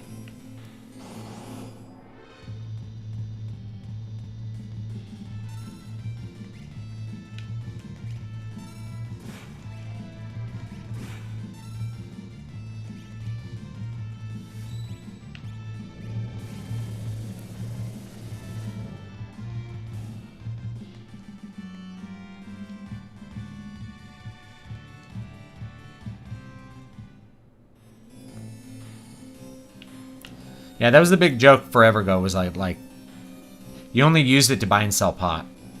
Hands pointing at the 2. So it's 2 o'clock, and then we have to figure out what the minutes and the seconds are.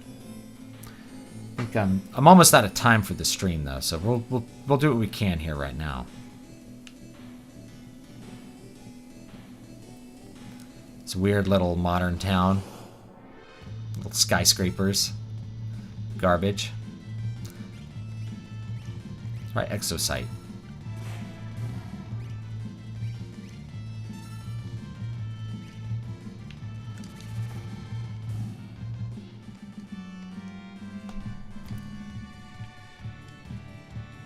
Oh, you've been investing in, let's say, if you've been buying Magic the Gathering sealed product, that's definitely a speculative investment. Straight up. No one even pretends that it's something other than that at this point.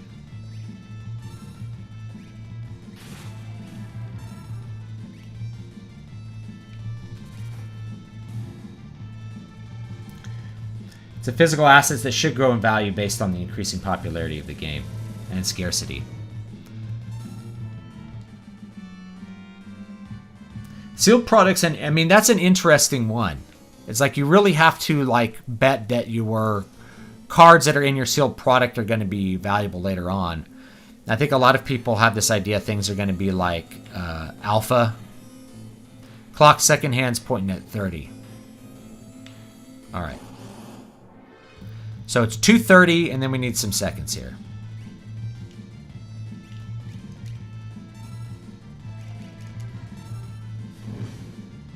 Ouch.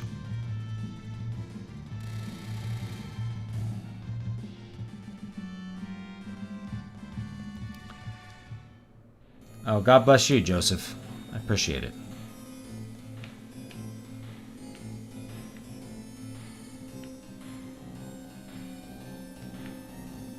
Wait, did I go in the other one? I don't remember.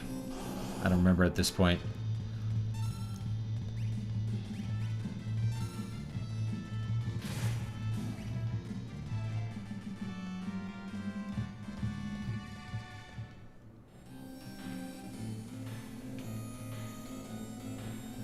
Oh, that's right.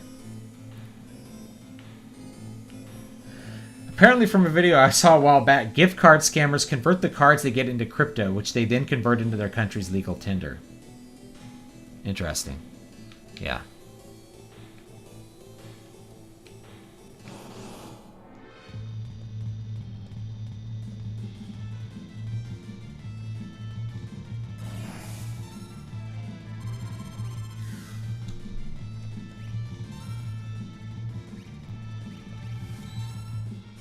Suplex this woman.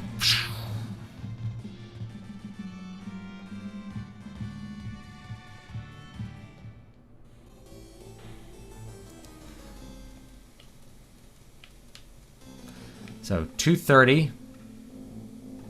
That's the mini hand, right? He told us the minute hand. No, second hand. So it's 2 something in 30 seconds. So we could probably guess it at this point. Oh, I need to give Blanca some health here.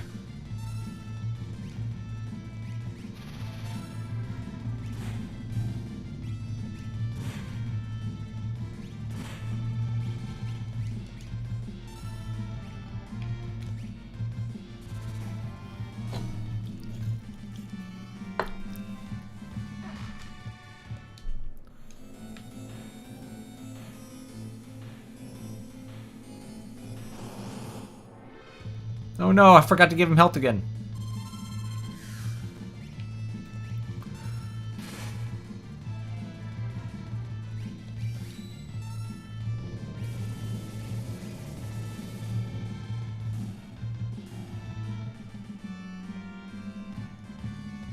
Alright. Come out and like walk out of town and use a cottage or something. How do I get out of town?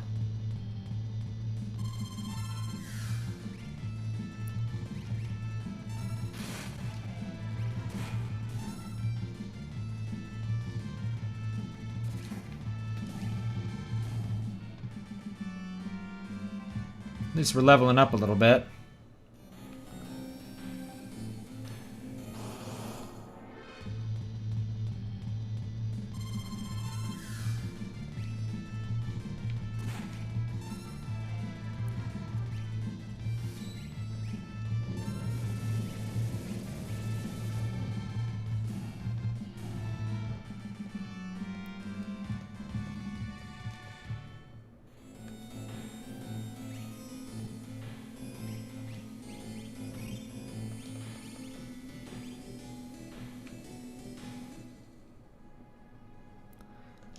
All right.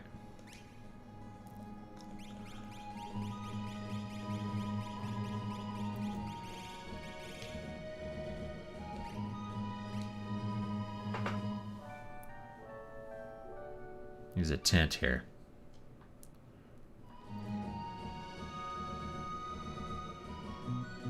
Sealed product always outpaces the expected value of the cards inside. That's interesting. There might be something where there's like an average between it, like, you know, the cards inside. I don't know. I have to really think about why that may work that way.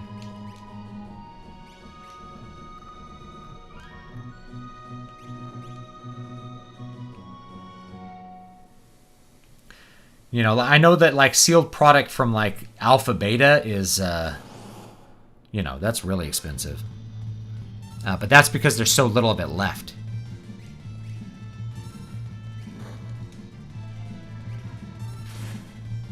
Scissors.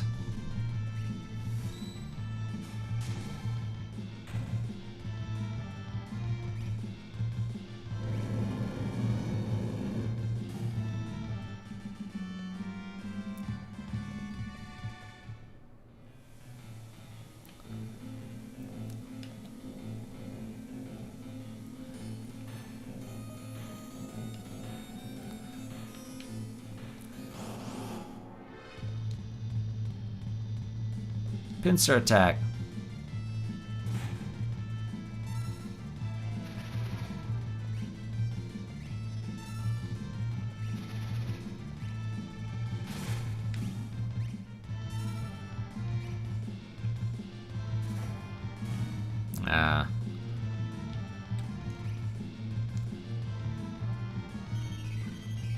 Messed up the blitz input.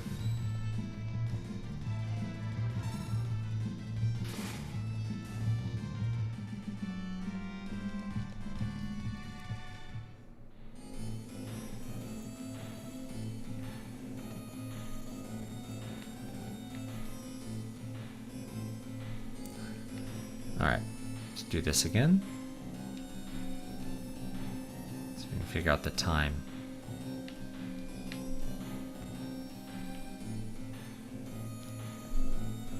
It's 4 o'clock. We actually know it's 2. I'm trying to figure out the minutes here.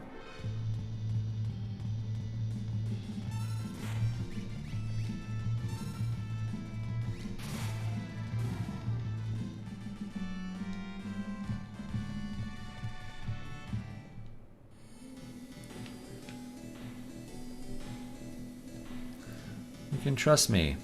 It's 8 o'clock.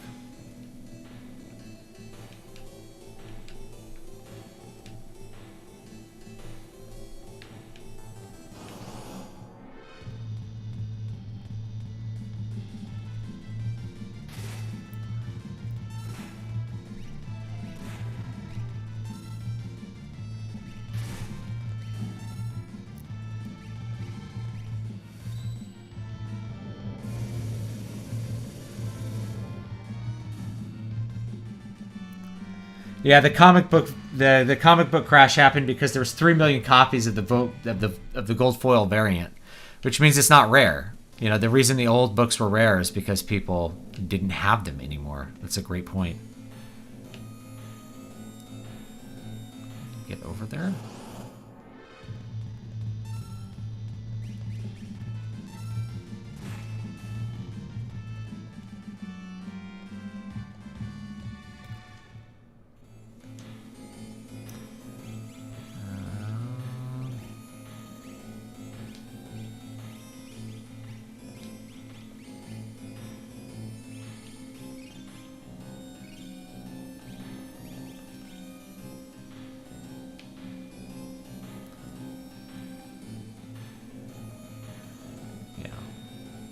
Go back down. Try to get up the other way.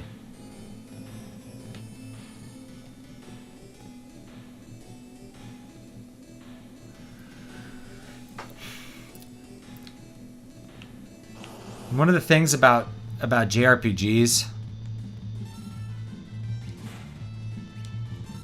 Oh, I messed that up. Dang it. Get distracted.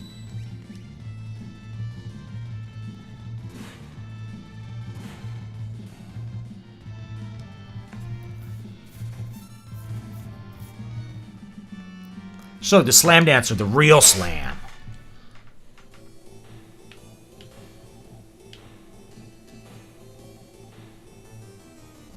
Oh, that's these guys. Okay. Yeah, we're going to go back down here. More battles.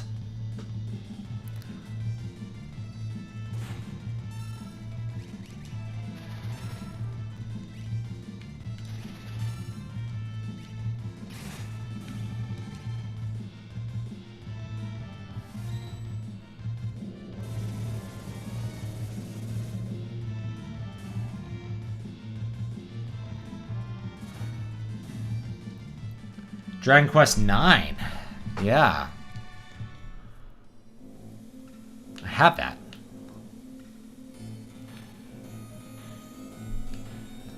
I think that one was for the Nintendo DS.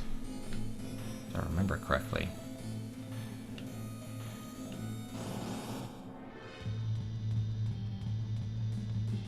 Gobbledygook.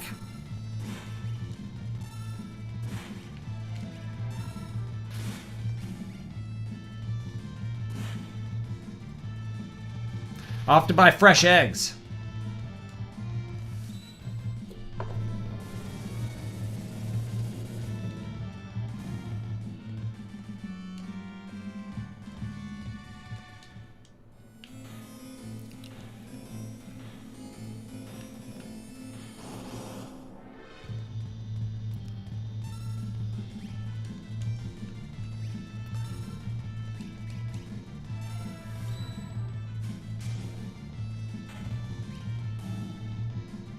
Oh, that killed him instantly.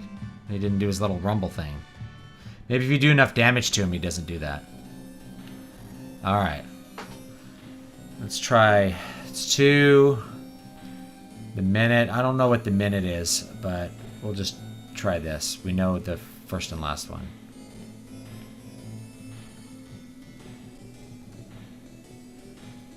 It's going to be easier than walking around. 2... we'll do 10. All right. 2. 30. 30. All right. 2. 40. 30. 2. 50. This doesn't work. I'm going to be at a loss. Alright, that didn't work. Okay. Someone is ringing my doorbell.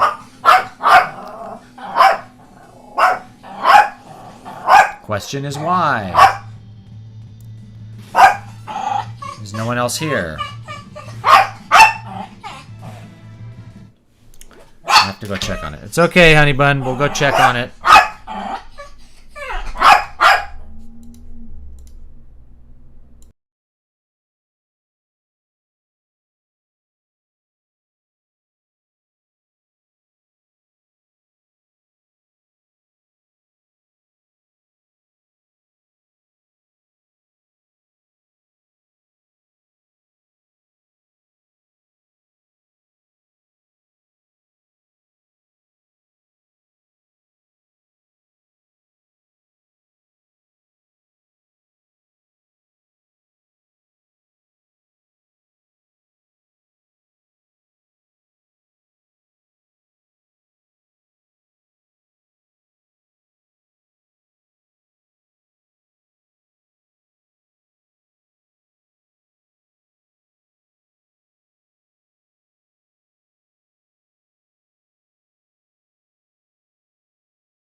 Okay.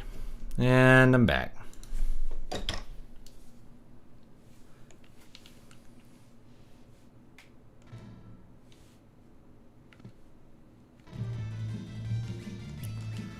Well, I think I'm about time to call it, but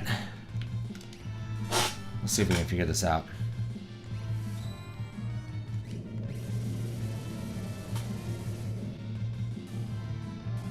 There we go.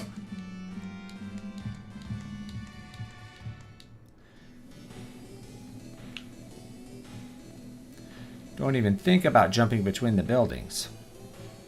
Well, I'm thinking about it.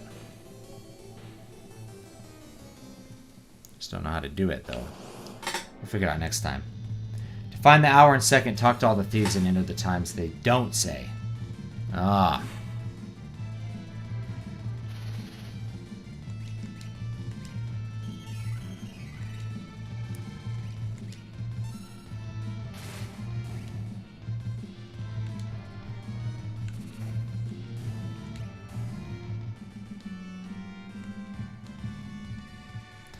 Yeah, the broken hour hand has the minute.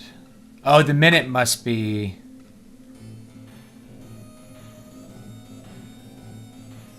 Alright, I'll have to look again. Problem is that this is, like, exhausting me, and I'll have to go back to another town in order to get enough potions to get through this.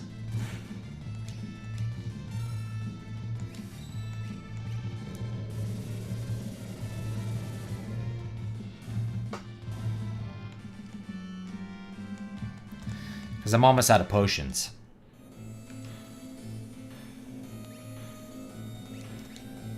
Not almost out, but I am running out.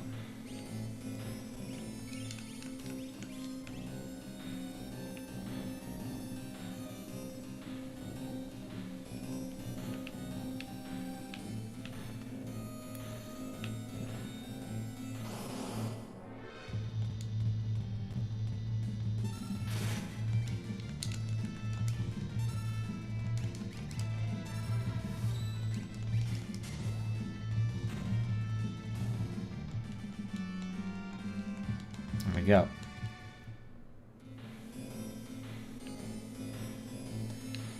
No, I'll do it. It's fine. Let's see. I got great people here. 2, so we know it's not 2. 12, we know it's not 12. No, it's not 10. No, it's not 8. No, it's not 4.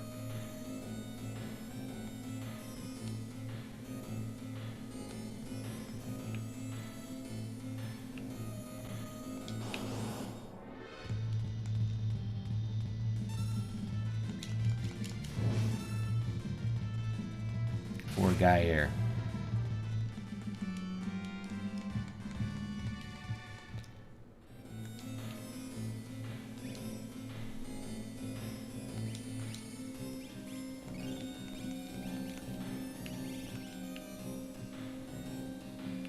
Let's go down here.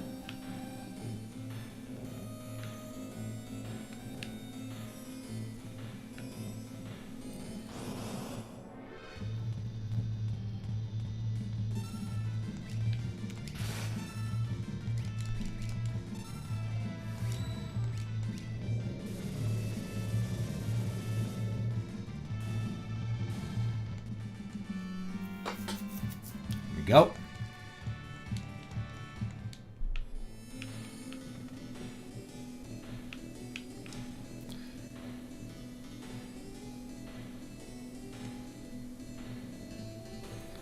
Winning at 30.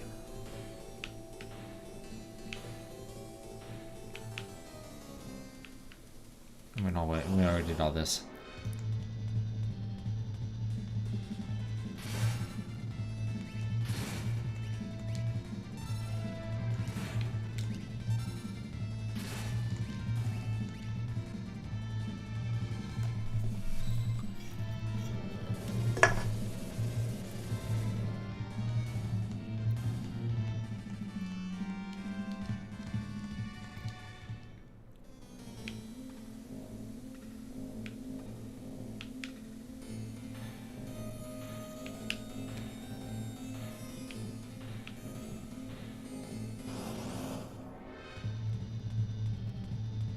Oh, Hades Gigas.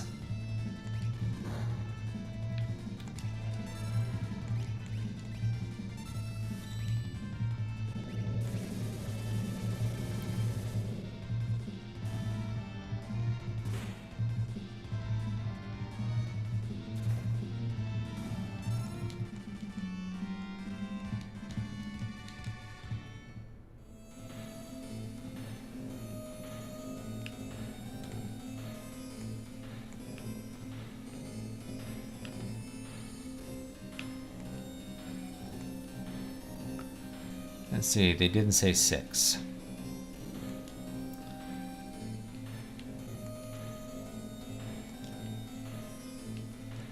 Nope, I messed up. 6.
Alright, so that didn't work.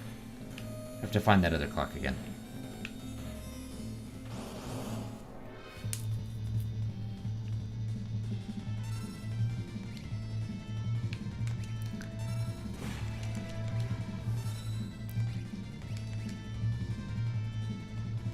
Incorrect blitz input.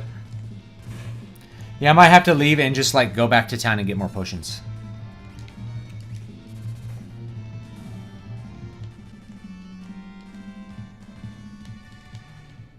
Oh, the correct second is not 30. Because they lie about it.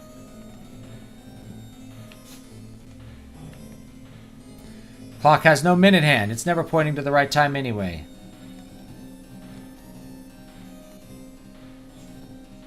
Hand's pointing at the 2.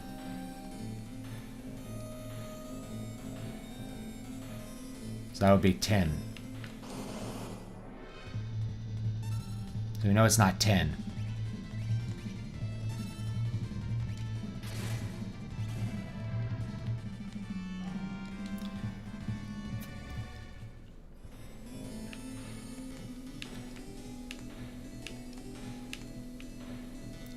Never pointing to the right hand. The hands are pointing at the 2, which means 10 is not going to be any of the answers.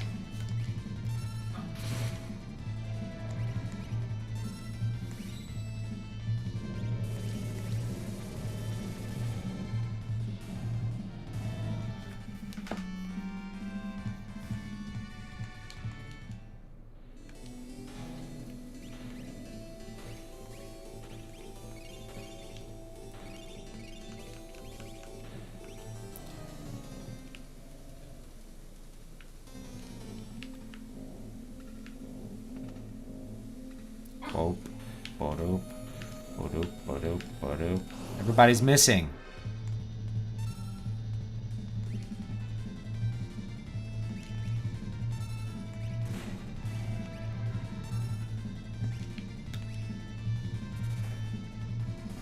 The people lie, the clock doesn't. Ah.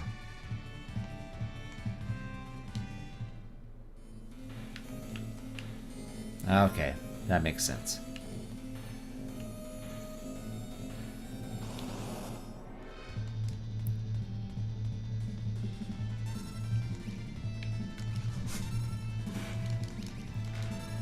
Dog is barking at the door. How dare you leave me not let me in.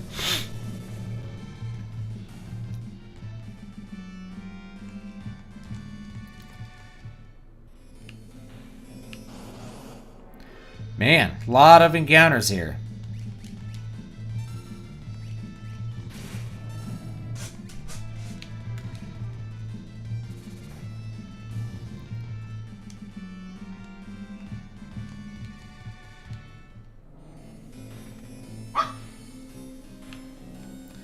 Alright, let's try it again. 6. B. 10. 10. No, that didn't work.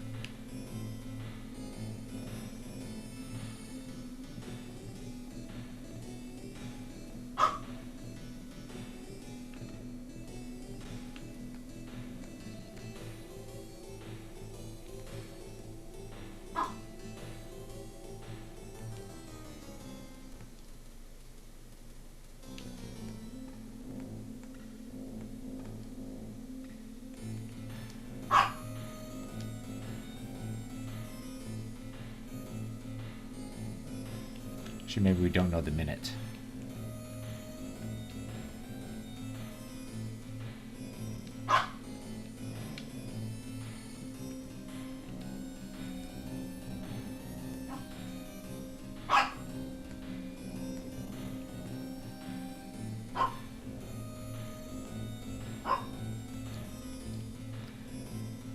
So yeah, the minute hand is right.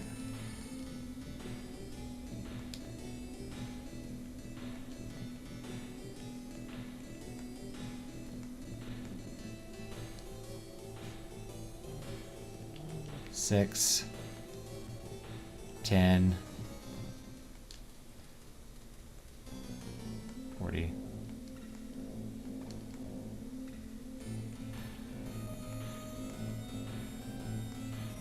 See, it's hard to remember all the clues because there's like 20 minutes of combat between every clue. There we go. All right. A chainsaw.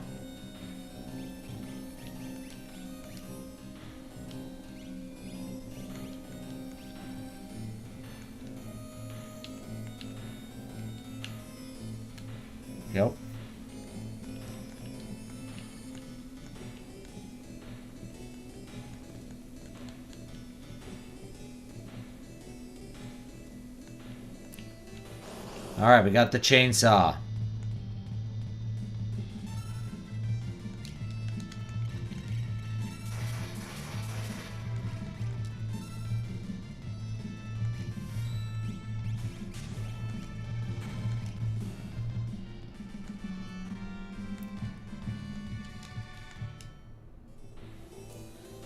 All right.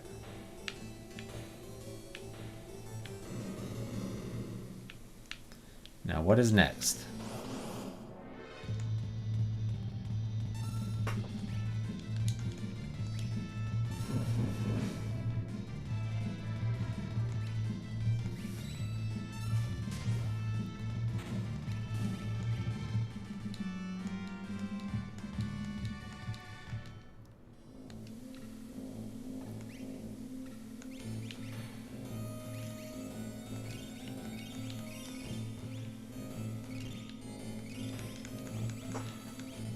All right, yeah, I'm running out of items. I think I need to call the stream. I'm running out of time here, so save the state, and I think we'll probably call it here. So thanks for joining me. Don't forget to like, comment, and subscribe. I'll be back. I will not be here next week at this time. I'll be doing it a different day, either Friday night or something else. Because I have a little Santa Claus party with my super extended family. So newest book is called The Wasting Desert. It's out now. It's a 99-cent short read. You can read it through in about 2 hours. It's fantasy horror. And of course, don't forget to pick up The Keys to Prolific Creativity, which is just about managing a creative process so that you can actually get work done and get it completed and get it out. So thanks so much, guys. I will see you all next time, and I hope you have a great day. I'm going to move on to trying to finish editing this Moonsong 3 book, which editing, I mean like rewriting large portions of it, because that's just what has to be done to make it a good story. So it takes a little bit more time than normal. I've been putting that off most of this year. So I'm going to try to get that done before we get to December, and then I can put that out. So thanks so much, guys, and I will see you all next time.